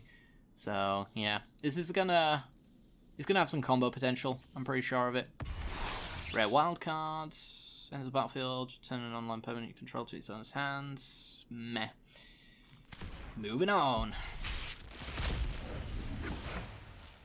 Chandra's Triumph. 1 and a green. 1 and a green. I'm looking at Kiara already. 1 and a red. Instant speed. Deals 3 damage to a creature or planeswalker an opponent controls. Alright, so if you're not hitting face, being able to hit planeswalkers is fine, I guess.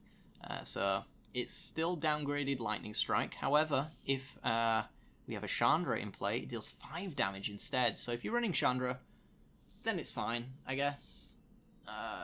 Yeah, that's all I can really say about it. There's only one Chandra that's worth playing in Standard right now, and I don't think this card needs it. Ilhag, the Raise Ball, one of my favourite cards. 5 mana, 6/6 with Trample, even has so much text, we have a scroll wheel. Alright, so Trample, whenever it attacks, you may put a creature card from your hand onto the battlefield tapped and attacking. Return that creature to your hand at the beginning of your next end step. So you can actually exploit this in a few ways. You can get very expensive creatures out for free, essentially. Galter coming in as a 12/12, attacking, that's 12/12 with Trample, so you're dealing a hell of a lot of damage off of that. You can also use Enter the Battlefield abilities as well, so Ravager Worm, a 4/5, with Riot, so you can bring it in with a counter since it's already got effectively haste, but when it enters the battlefield, you may have it fight a creature, so that's one other combo piece that you can do there. There's a hell of a lot of stuff. You can also get Ronus. When he enters the battlefield, he doubles the power of all attacking creatures, so Ilhag ends up attacking for 12 at that point. Pretty good. And when he dies or is put into exile from the graveyard, this is going to be the god piece of text that I won't repeat. I'll just say it's a god thing.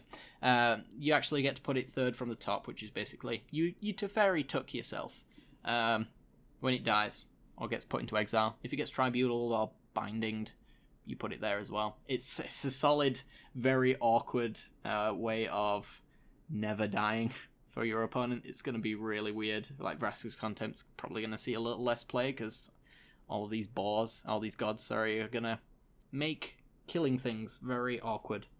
Tell you right now. Kiora, Behemoth Beckoner, 2 and a green aura blue for a 7 loyalty planeswalker.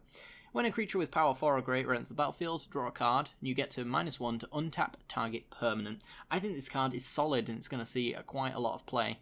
The one way I see it being played right off the bat is going to be in a Vanifar kind of deck, because you get to untap Vanifar and basically trigger her twice every single turn, which is pretty solid. Also, creatures with power 4 or greater, there are a fair few of them in Vanifar-based decks, so you're going to be drawing cards as you go with it as well, so plenty of more Vanifar targets being drawn just off of the trigger alone. And yeah, it's solid. I mean, my singleton green Stompy deck is definitely 100% going to be running this, because yeah, it's just another way of drawing extra cards, which that deck does quite effectively, but I mean, this just does it better than any of those other options. I love it. 58 to go. Jesus Christ. So many. Nissa, who shakes the world. I'm very excited for this one. I want to play around with Nissa. 5 mana for 5 loyalty. whenever you tap a forest for mana, add an additional green. So mono green is going to really love this card. Turn 6, you're going to have 12 mana to play with. Might use her in my other mana ramping decks, my Nikia deck. She probably won't see too much play in that one, because of course Nikia ends up stopping Nissa from being able to be doubled, but the fact that Nissa is effectively a Nikia anyway, but for forests, could mean that I could shake the deck up a little bit, change the mana base so that every dual land is a forest, and then it adds additional green, so we get over that idea. You can also float mana and use the +1 to put 3 counters on a non-creature land you control, untap it, and then it becomes a 0/0 with 3 counters on it, with vigilance as well. So yeah, you can double up 1 land per turn in that sense. You do unfortunately put your land in the way of removal spells, because it doesn't give indestructible or any kind of evasion in that sense to your lands, so you can get lightning struck and lose lands. It's not great to see happen, but I don't know, maybe if you're resolving a Nissa, you're already in a great spot anyway, and losing a land's not the end of the world. The -8 as well, if you can get to it, pretty much negates the problem with the other half of this deck. You get an emblem with lands you control have indestructible, so no longer can your opponent destroy or burn away any of your lands. You also get to search your library for any number of forest cards and put them onto the battlefield tapped and shuffle your library. If you're building your deck correctly with Nissa, every single land, maybe bar 1 or 2, is going to be a forest, so you're going to completely empty your deck out of lands, which is as good as winning you the game. You get all of your mana in one go. You also thin your deck out completely, so all of those really bad turns where you end up just drawing a land and doing nothing no longer exist. And Nissa, with the double forest mana there as well, is stupid with all of your lands in play, so I really like Nissa. I'm going to play around with her a lot and make sure that she's good. Next we have Heartwarming Redemption. 4 mana, discard all the cards in your hand, draw that many cards +1, gain life equal to the number of cards in your hand. It's probably got some combo potential that I can't think of right now. Maybe if you can shuffle your graveyard back in, copy this card repeatedly, you could do some fun stuff with it. There's probably some infinite life shenanigans to do with this card, but off the top of my head, I'm not sure. Yeah, I thought about running this one in the Form of the Dinosaur deck because of the life gain, but yeah, I don't know. I don't know about that one. Command the Dreadhorde we've talked about, and yep, that's it. Alright. Enter the God Eternals. I love this card. 2 double blue and a black. Sorcery speed. Enter the God Eternals. Deals 4 damage to target creature. And you gain life equal to the damage dealt this way. Target player puts the top 4 cards of their library into the graveyard. And you amass 4. This does so much. There's a lot to unpack here. So, first of all, 4 damage to a creature. That's going to kill nearly everything. And you gain life equal to the damage dealt. So you gain 4 life most of the time. You can actually gain extra if you've got some damage boosting effects in play, but we're going to say for now 4 damage, gain 4 life. Already pretty good. And mill for 4 could be relevant. You can also mill yourself if you're in that kind of mood. Graveyard Synergies in black as an example, or in blue you've got Jace who self-mills, so useful there. You can also potentially hit your opponent's good cards. If you mill them and they don't have Graveyard Synergy, then you could basically mill their win con. And you amass 4, so you put a 4/4 in play. This card does a lot. It does a lot, and it's amazing. I love it. And that's about it. Cruel Celebrant. Nothing there. Blast Zone. Enters the battlefield with a charge counter on it. So unfortunately you can't hit creature tokens with this card. That's one downside, unfortunately. And you get to put a 1/1 X charge counters on it, which is XX, so every 2 mana puts a counter on it. Wilderness Reclamation is going to love this card, because you can pay 3, tap it, sacrifice Blast Zone, destroy each non-land permanent with converted mana cost equal to the number of charge counters on Blast Zone. I suppose what you could do with this card, if you did want to hit tokens, is... Oh, got a moth on me. Is you could actually use that blue-black creature, the one that removes counters and draws cards. You could remove the 1 charge counter it enters with in order to hit creature tokens, but that's just asking for a lot, I think. I don't think you really want to build that kind of combo into your deck, unfortunately, but I mean, it's something. you know, hits pretty much anything. Most aggro decks are 1 or 2 mana anyway, so this is kind of set up to board wipe in land form as well, so I like this card. And yeah, as I mentioned with Wilderness Reclamation, you could use it to float loads of mana and basically pick whatever number you need and sacrifice, so pretty solid. Kills any planeswalker in a Reclamation deck. Nothing new there, and nothing new there. Alright.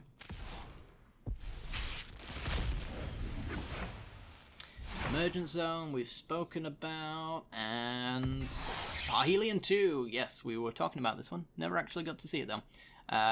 8 mana for a 5/5, first strike, flying, and vigilance. So really solid stats. And it's a vehicle, so it's going to be a non-creature for the vast majority of the game. But whenever it attacks, you get to create 2 4/4 angel creature tokens with flying and vigilance that are attacking. So this attacks for a lot. A lot. It's what, 13? Something like that. You can also accrue 4 to get it to go. It's going to be, the hardest thing is going to be casting it in the first place, but if you've got like Khan the Great Creator, as I mentioned, you can tick up on Parhelion and turn it into a creature. So instead of a 5/5, it's actually an 8/8 that still has all of these stats and even has the attacking trigger on it. So there's one way to do it, and the angels themselves are actually perfectly statted as well to crew the Parhelion. So you only need one of those creatures surviving in order to get that activation. It's not going to see too much play. It's going to be a meme at best, I think, but I'm going to meme with it. Don't you worry. Prismite, 2 mana, 2/1, filters lands. Meh.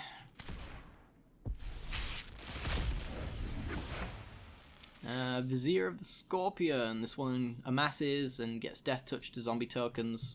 Could see use in zombie token decks. That's about it, really. And yep. Would you like to see what's More left of Vivians. Scarlet? How many rares are in this set? 'Cause I feel like I'm hitting the same ones over again and missing out on a few others. Domri's Ambush. Red, green, sorcery. Put a counter on a creature you control. Deals damage equal to its power to target creature or planeswalker you don't control.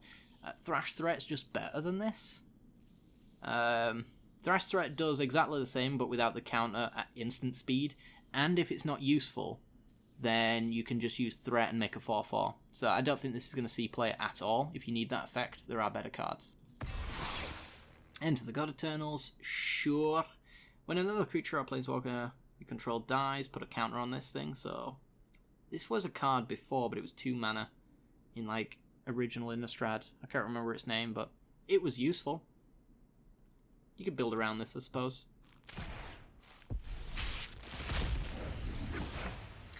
Teo, the Shield Mage. 3 mana for a 5 loyalty planeswalker. You have hexproof, and you can -2 to create a 0/3 white wall creature token with Defender. So, right off the bat, you could be thinking that this goes into an Arcades deck. You wouldn't be technically wrong, but I don't think Arcades actually needs this card. It just makes 0/3s for 3. It can make 2 of them, sure, but it doesn't enter the battlefield as a creature with Defender. The hexproof's not necessarily relevant. It's not something that the Arcades decks were struggling with, being targeted. Yeah, I don't know about this one. Yeah, I just think that you might as well just run a wall instead of this one, so you just have a creature in play. At best, this is like 2/3 0/3s. Yeah, I don't like it. Neheb, Dread Horde Champion. 2 red, 5/4 with Trample. Really reasonably statted. And whenever it deals combat to a player or planeswalker, you may discard any number of cards. If you do, draw that many cards and add that much red mana until the end of the turn. You don't lose mana as steps and phases end. So you can use this in your second main, is what it says. Essentially. It doesn't carry over to the next turn, which is actually what I would like for it to do. You could use it as mana ramp in that sense. Yeah, I don't know about this one. I don't know where this goes. It's going to go in a deck of its own, if anything. But maybe a reanimator strategy, so you can fill your graveyard up and use the mana to just use the 5 mana reanimator spells and things like that. I don't know though. It's reasonably started on its own. I could maybe see it in the Legends list, just because it's a 4 mana 5/4 with Trample that can filter out all of the squeeze and things like that from my hand. Maybe as a one-of in that deck. I'll have to test with it, of course.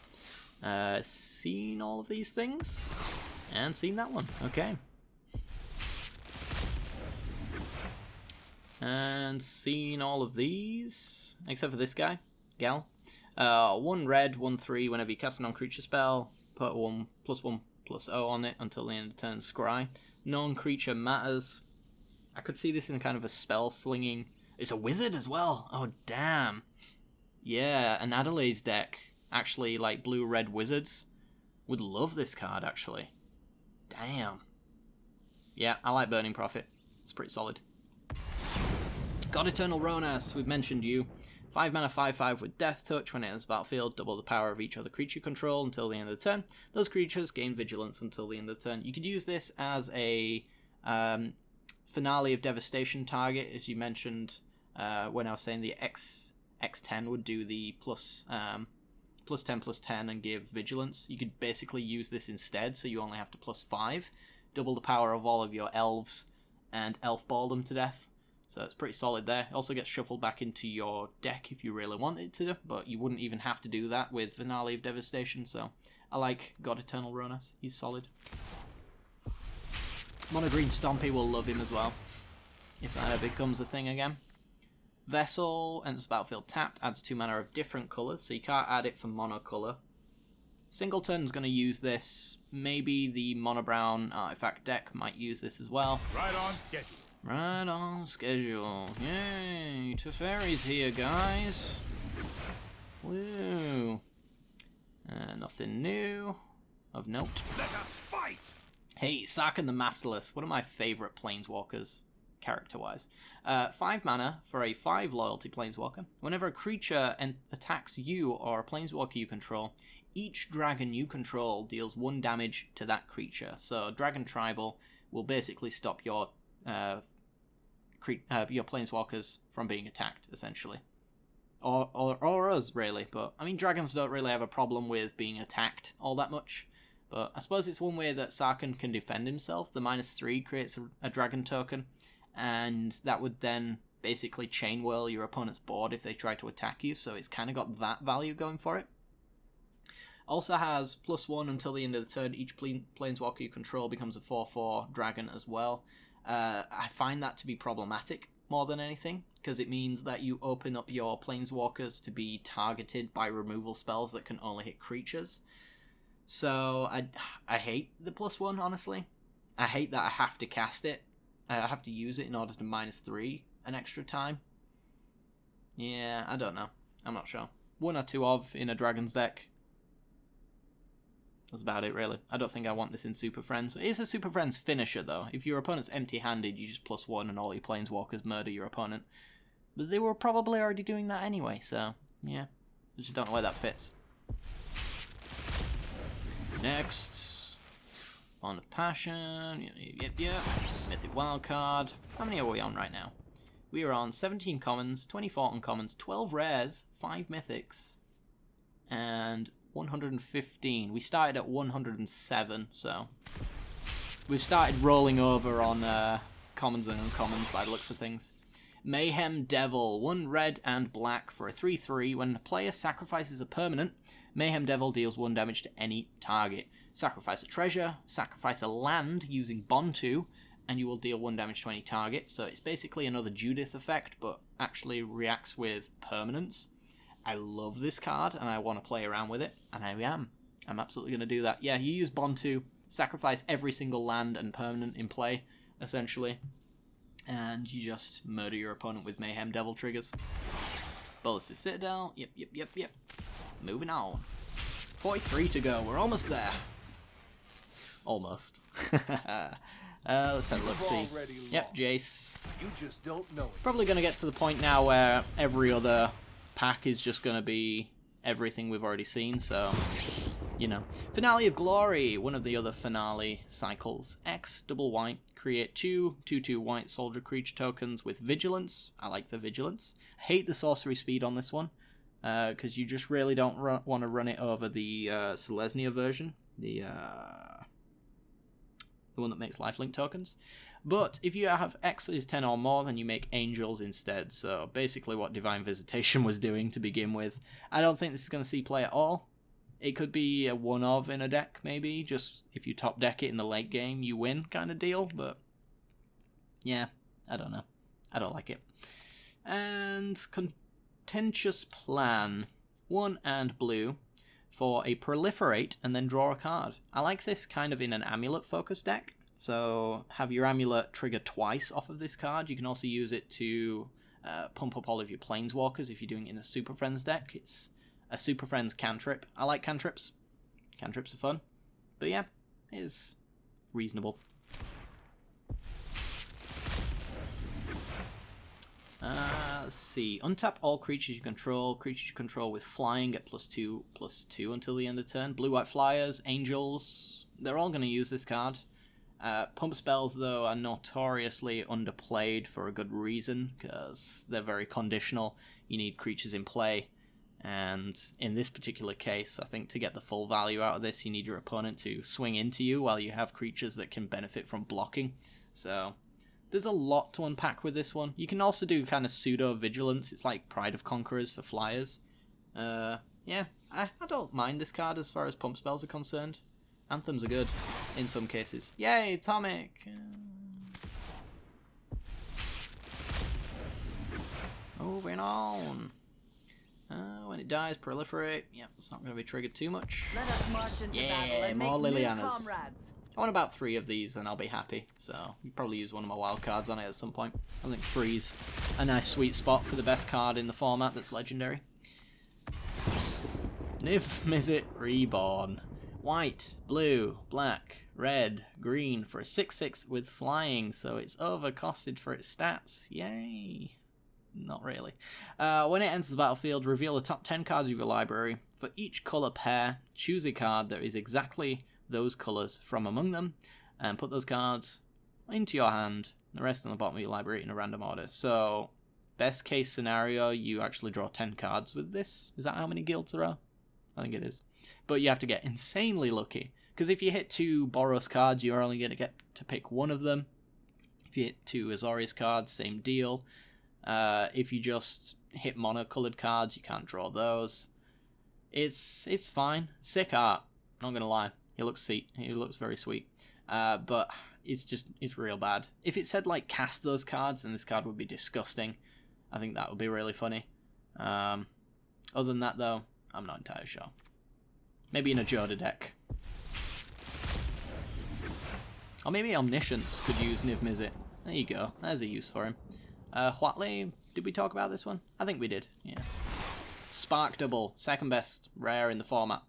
3 in a blue, and it's a 0/0 that enters the battlefield as a copy of a creature or planeswalker you control, except for it enters with an additional +1/+1 counter on it if it's a creature. It enters with an additional loyalty counter if it's a planeswalker, and if it isn't legendary, if that permanent is legendary. So you can copy any planeswalker you want, and you have 2 copies of that planeswalker.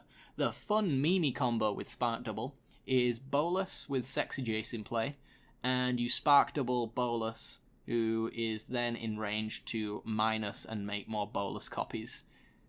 Yeah, it's pretty sweet. I like Spark Double a lot. It's going to be really annoying when your opponent plays Teferi and then makes a second copy of Teferi, because he's already annoying as it is, but having 2 copies of Teferi is degenerate and awful, and I hate it, but it's probably going to happen. We're going to have to get used to it. Spark Double is awesome. I love it. Love it, love it, love it. Arlinn, terrible. Liliana's Triumph. 1 black, instant speed. Each opponent sacrifices a creature. Like it, edicts are pretty good at getting around indestructible and things like that, and hexproof. If you control a Liliana planeswalker, each opponent also discards a card.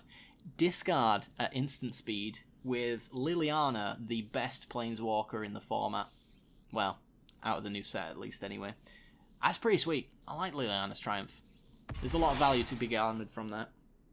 Feather the Redeemed. We've spoken about you several times, but finally we've actually managed to open you. Red, double white for a 3/4 with flying. Whenever you cast an instant or sorcery spell that targets a creature you control, instead, exile that card as it goes into the graveyard, and when you do, return it to your hand at the beginning of the next end step. So you can basically reuse pump spells over and over again. I think this is going to see a lot of play.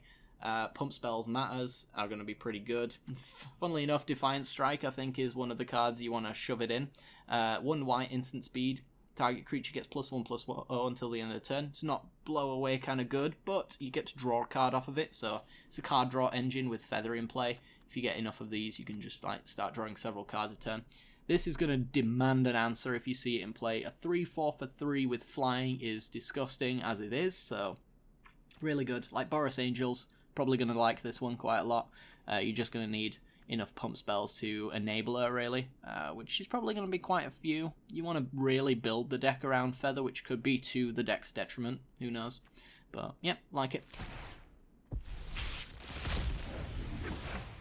Alright.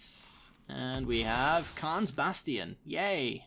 I like this card. Again, in Wilderness Reclamation decks that might have Planeswalkers as a win con, you can pay 4 to proliferate, put counters on everything. It's a colourless land, doesn't cost you anything to put it into play, and Field of Ruin isn't seeing much play, but maybe it will after half of these cards turn up. So, yeah, proliferate, and then you untap with Wilderness Reclamation and get to proliferate again, so that's 2 counters on your Planeswalkers every turn. Pretty solid, you'll be ulting in no time.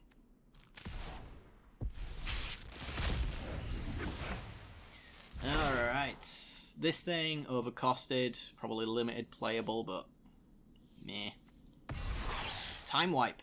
2, double white and a blue. Return a creature you control to its owner's hand, then destroy all creatures. So you can actually use this with any creature that returns instant and sorcery cards from your graveyard to your hand, and then you have what is kind of effectively an infinite board wipe at that point. It's pretty solid. I like it. You can even use it in like Azorius control lists where Lyra is one of your win cons, because sometimes you see that happening quite a fair bit. I don't know if Esper Control would want this because it's a little bit too scaled into blue. Yeah, but you could like bounce your Thief of Sanity to keep that around, things like that. It's useful. I like it. But I just wish red had a good board wipe. Just mono red, like Hour of Devastation. Give me that card. I bring it up a lot because I missed that card. Red needed a good board wipe and it doesn't have one. Also black needs a good one as well. Give me Damnation. That's terrible. Well, it's fine, I guess. There's a few cards like this already in the format, so, you know, it is what it is. It sees play occasionally. I play these kind of effects sometimes. Got Eternal Kefnet. 2 and 2 blue for a 4/5 with flying. Overstated. Good stuff. You may reveal the first card you draw each turn as you draw it. When you reveal an instant or sorcery card this way, copy that card, and you may cast the copy. That copy costs 2 less to cast. So this is actually like turns Nexus of Fate into a 5 mana, cast the copy, and then play the 7 mana copy later. Am I reading this correctly? I think I am. Yeah, that's really sick. This is going to be a control staple, I think. Maybe as a one-of, because you don't really want 2. And the fact that they do the god thing and keep coming back is going to be really annoying. Copying spells like card draw, it's pretty good. What, 2 mana Chemist's Insight, and you still get to keep Chemist's Insight? Seems good. Let's see. This isn't a fight you can win. All the Teferis I'll ever need. If I open another one, I'll be sad. Rare wildcard, thank you very much. Another rare wildcard, thank you again. Nothing here. We have Ugin. And wise. Heed to my advice. I like Ugin. Ugin, the ineffable. F in chats, please. Let's 6 mana for a 4 loyalty planeswalker. Colorless spells you cast cost 2 less to cast. So this is going to go in an artifact focused deck for sure if you're going to be playing one of those out.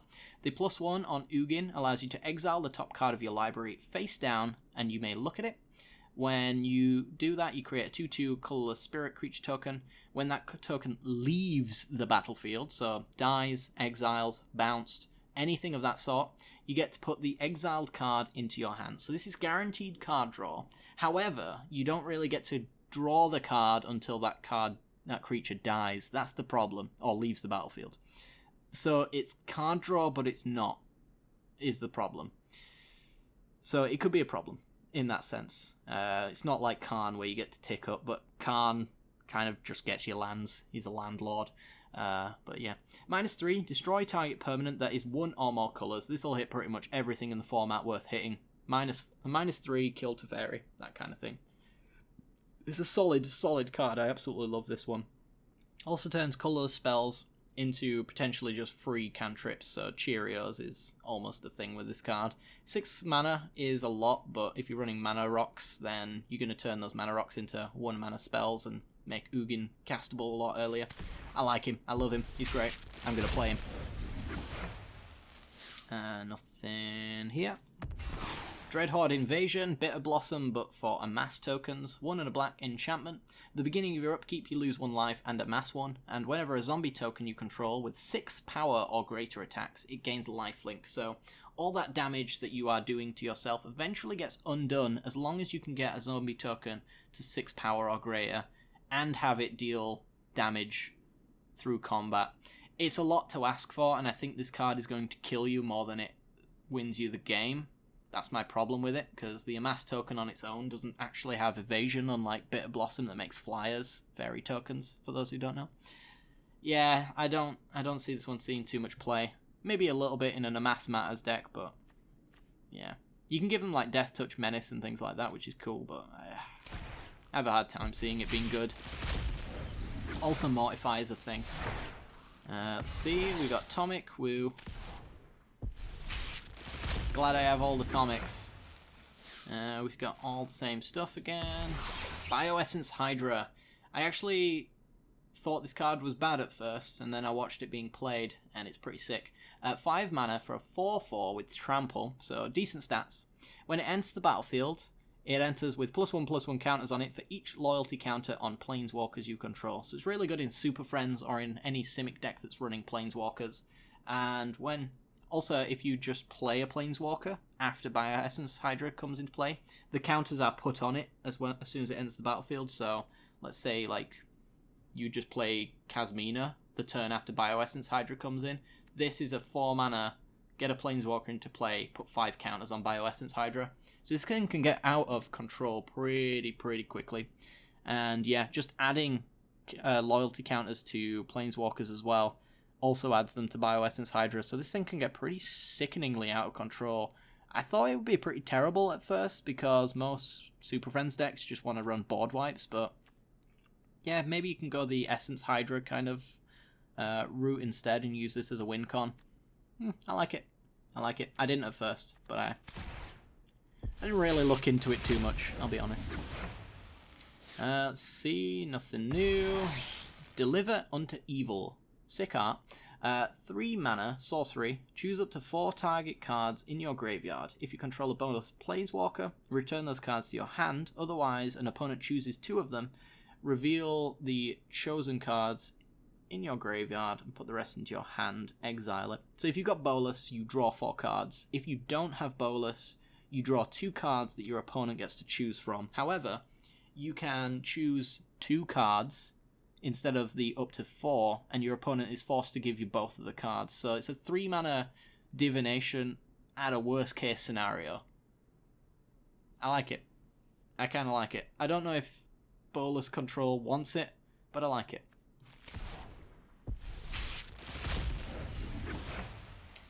Prism Realm is what? Basically Conclave Tribunal, is it? 2 and a white enchantment. When it enters the battlefield, you exile a creature or planeswalker an opponent controls until it leaves the battlefield. When it enters the battlefield, you get to scry one. So there's a little bit of ETB value there. So it's not a 3 mana do nothing in that sense. If it just gets destroyed in response, it kills planeswalkers, which is what these exile effects wants to do. Hits creatures. The only problem is it doesn't hit enchantments or artifacts, so you can't hit your opponent's Prism Realm with this, unlike Conclave Tribunal and Binding. It's cheaper. It hits the right things. I think it's okay. Finale of Eternity. X, double black, sorcery speed. Destroy up to 3 target creatures with toughness X or less. If X is 10 or more, return all creature cards from your graveyard to the battlefield. So this needs to be built around. It needs to be a graveyard deck that can get to 12 mana. Yeah, I don't know. to use the X at least. So let's just assume you're only going to do the first bit. Destroy up to 3 target creatures with toughness X or less. So let's say the average toughness on a creature is about 3 or 4. So this is a 5 mana destroy 3 creatures. At that stage, you're already in board wipe territory where you can just destroy all creatures. But if you're in mono black, I guess it's okay. I wish it hit planeswalkers, but that might be too overpowered. Yeah, I don't know about that one. It's a bit hit or miss. What do we got next? Nothing new. Got Eternal Aketra though. Hell yeah. This is probably a one-of in a lot of decks that have creature focuses at least. 5 mana for a 3/6 with double strike. Whenever you cast a creature spell, create a 4/4 black zombie creature token with vigilance.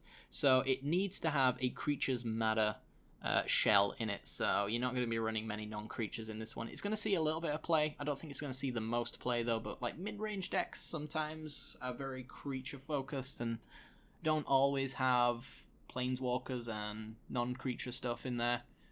So it could see a little bit of play. It's not going to be the most overpowered thing in the world, but 4/4s with vigilance is pretty solid. I like it. I like it a lot. But yeah, no more than like a 1 or 2 of, I would say. Nothing new. Let's have a look. See, Fibblethip's also not new. Keep on going. Let's see, nothing new. And a Mythic Wild card. Cool. Now we're completely cycling through these packs. I like to see. Nothing new. Nothing new. You'll taste my blade. Look at this. We're getting right there. This is where you know you've started to fill out your collection. Is when this starts happening. Nothing new. Nothing new.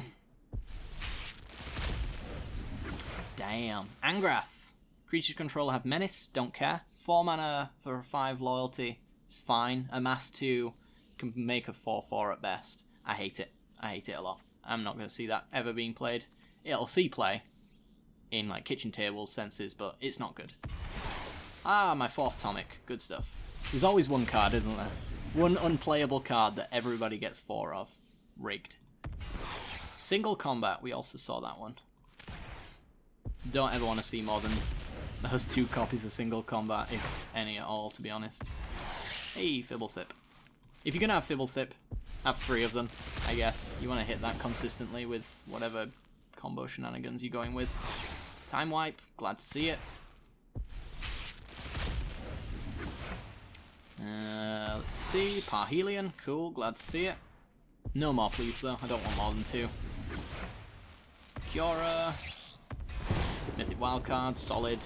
13 packs to go. That was another Mythic. Rolesque, Apex Hybrid. 2 double green, blue for a 4/5 with flying and trample. So 5 mana 4/5 flying trample. Seems good. When it enters the battlefield, you put 2+1/+1 counters on a target creature you control, so it could potentially do nothing. And when it dies, you proliferate and proliferate again. Again, it could potentially do nothing. It's going to need a very strong build around to make this good, because it could just be a 5 mana 4/5 with Flample, which is fine, but you're just not going to be blown away by it. The ceiling on this card though is pretty high, but it's just kind of hard to pull off. You need creatures in play, and honestly the proliferate is not amazing on anything except for go wide counter based strategies or planeswalkers. Both of those require a lot of setup where you're probably winning already before that happens. And if it's going to die, it has to happen by your own hand, otherwise it's probably going to be a board wipe that's done it. So, yeah, it's not great. I don't like it.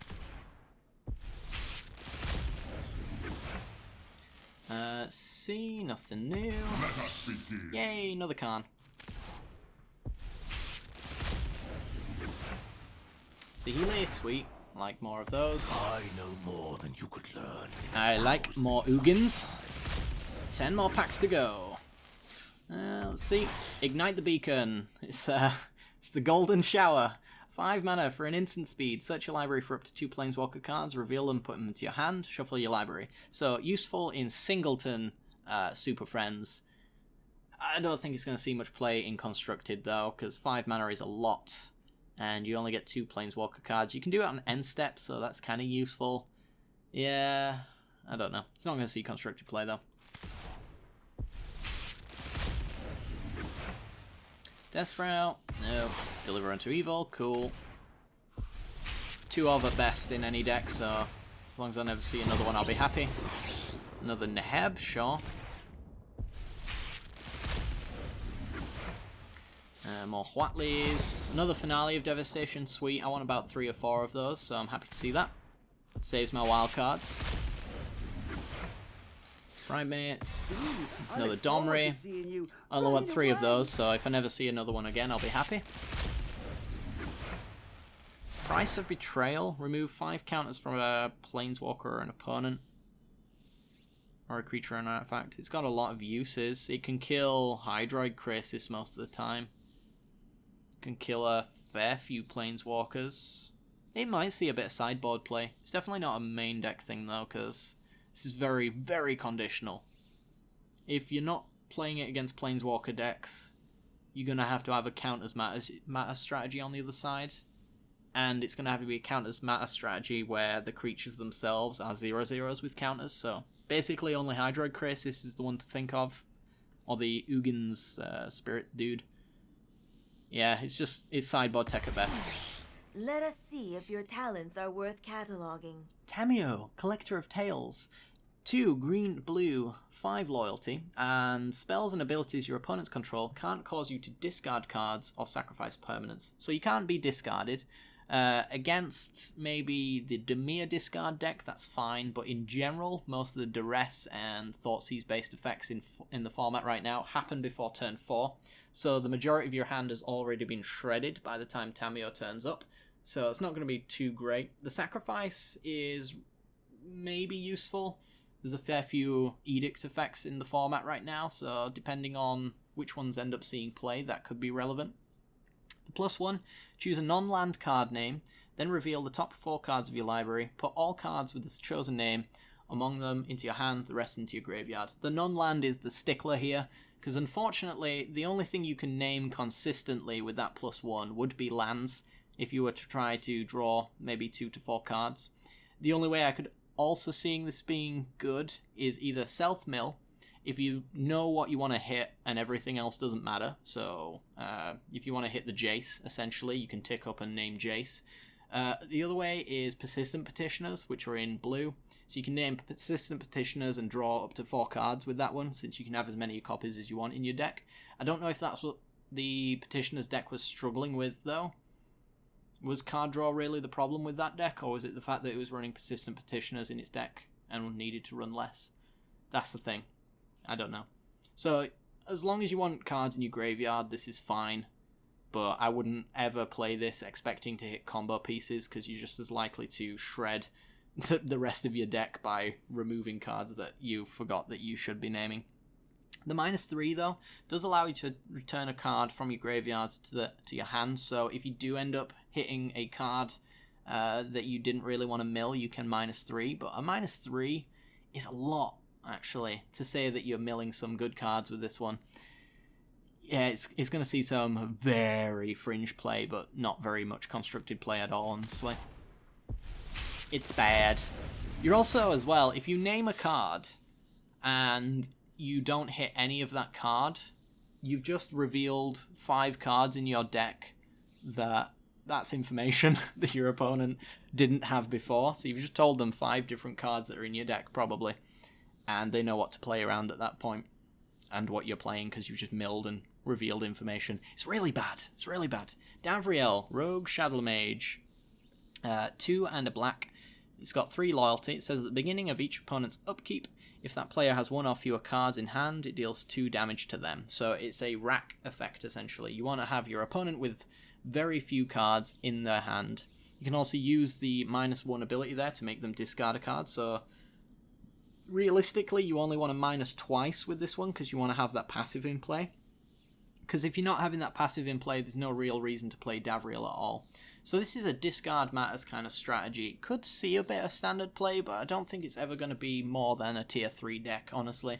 because your opponent can just top deck a really good card and you're just done. Other than the Liliana's Triumph, there's not really a good instant speed discard effect that you can work with in mono black. So, yeah. Rare wild card. Cool. 3 packs to go. Almost there. Jiang Yangu Wildcrafter. 3 loyalty, 3 mana planeswalker. Each creature you control with a +1/+1 counter on it has add 1 mana of any colour. So it's Song of Free Elise, but worse. But you can -1 to put a counter on a creature, and then it will have that pass ability. It's potentially useful. It has the cutest doggo in the world in the back right there, so goodest boy in play. Yeah, it's ramp if you're setting your deck up in the right way, I guess. Also, explore creatures are very useful with this one, since they just get counters on ETB, which can ramp you into your big planeswalkers. It could see a bit of play. It's very fringe, though, and hard to pull off. Living Twister, sure. Deals combat damage to a player or a planeswalker proliferate. Ooh, that's not bad. Get that on turn 2, turn 3, play a planeswalker, and then you just start proliferating things like Xiang Yu every turn. It needs to be answered, otherwise it's going to make your planeswalkers stupidly good value. Could see a bit of play. It's a 1/1 though, so it dies to everything, unfortunately. Soul Diviner. That's the creature I was on about earlier, where you could remove the counter from the emergence, whatever it's called. The Explodey land board wipe. That one, yeah. Final pack. And we have nothing here, and Storev Devkarin Lich. 1 double black and a green for a 5/4 with trample. When it deals combat damage to a player or planeswalker, return to your hand target creature or planeswalker card in your graveyard that wasn't put there this combat. So it's a card advantage, and it doesn't have the usual clause of having to hit players. You can also hit planeswalker with it. The trample is really good on this card. I like this, actually. In a graveyard matters kind of synergy, you can get back all of your really important pieces, creatures and planeswalkers. It's a shame you can't get back enchantments, so you can get a Journey to Eternity with it. But other than that, I like this card. The other bit where it wasn't put there this combat, I don't think it's going to be relevant too often, but I guess it stops a few infinite combos along the way, I guess. I'm sure there's something like Plaguecraft to bring that back or something. But yeah, pretty good.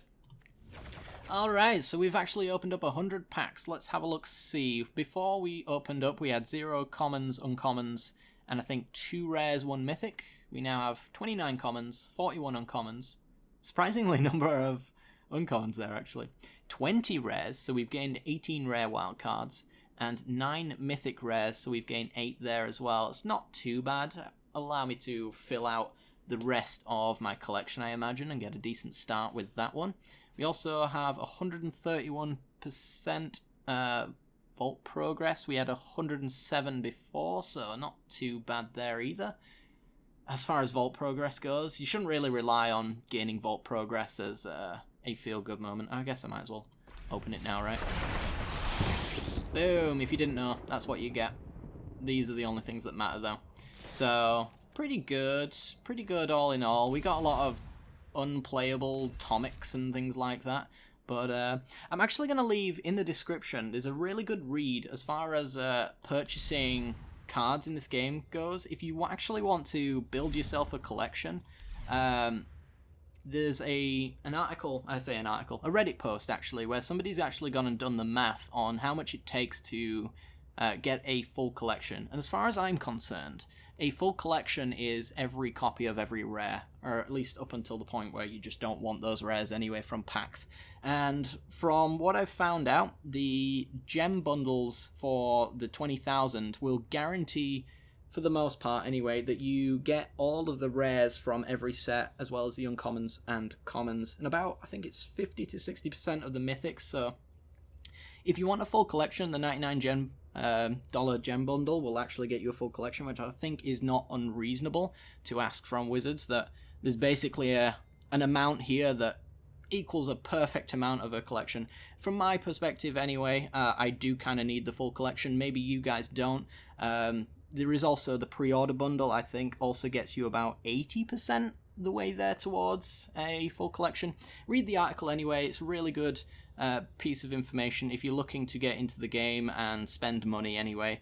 It's a good little read to find out where your money's going to go in the end and how far it can go. I mean, as a free-to-play player as well, I think you can get around, I think it's about 40 to 50% of the collection just on free-to-play grinding alone. So if you're focusing all of your wild cards in the right place, then you should be able to get a pretty decent collection without spending a penny in this game. It's a really good economy, honestly. I was going to do a video on it, but I might as well just shoehorn it into the end of this one anyway, because, you know, I'm not sure if anyone actually wants to hear that. It's not me actually, like, bragging about how much money I put into this game, because honestly, I'd rather not put 100 into the set every collection. But it's a 3-mana investment that I don't actually know if I'll need to make again, because I ended up having like 15,000 gold left over in the end of this set crossover, essentially. And I have full collections of both Ravnica and Ravnica Allegiance, which as soon as rotation comes by, that's basically going to mean I have every single card in the standard format, for the most part, minus Mythics, which I can just wildcard as I go along. So, you know, I hope you guys enjoyed this one anyway. It means a hell of a lot to me if you do like and comment and subscribe on this video. They take a long time to make, so any kind of feedback and likes and things like that is greatly appreciated. Hope you guys have enjoyed this one, enjoyed my opinions on half the cards as well. If you're looking for jank potential, hopefully I've provided that for you guys and maybe given you some ideas. What kind of decks are you guys going to build in the near future? I want to hear down in the comment section below. But other than that, guys, thanks very much for watching, and I'll see you all next time. Bye bye.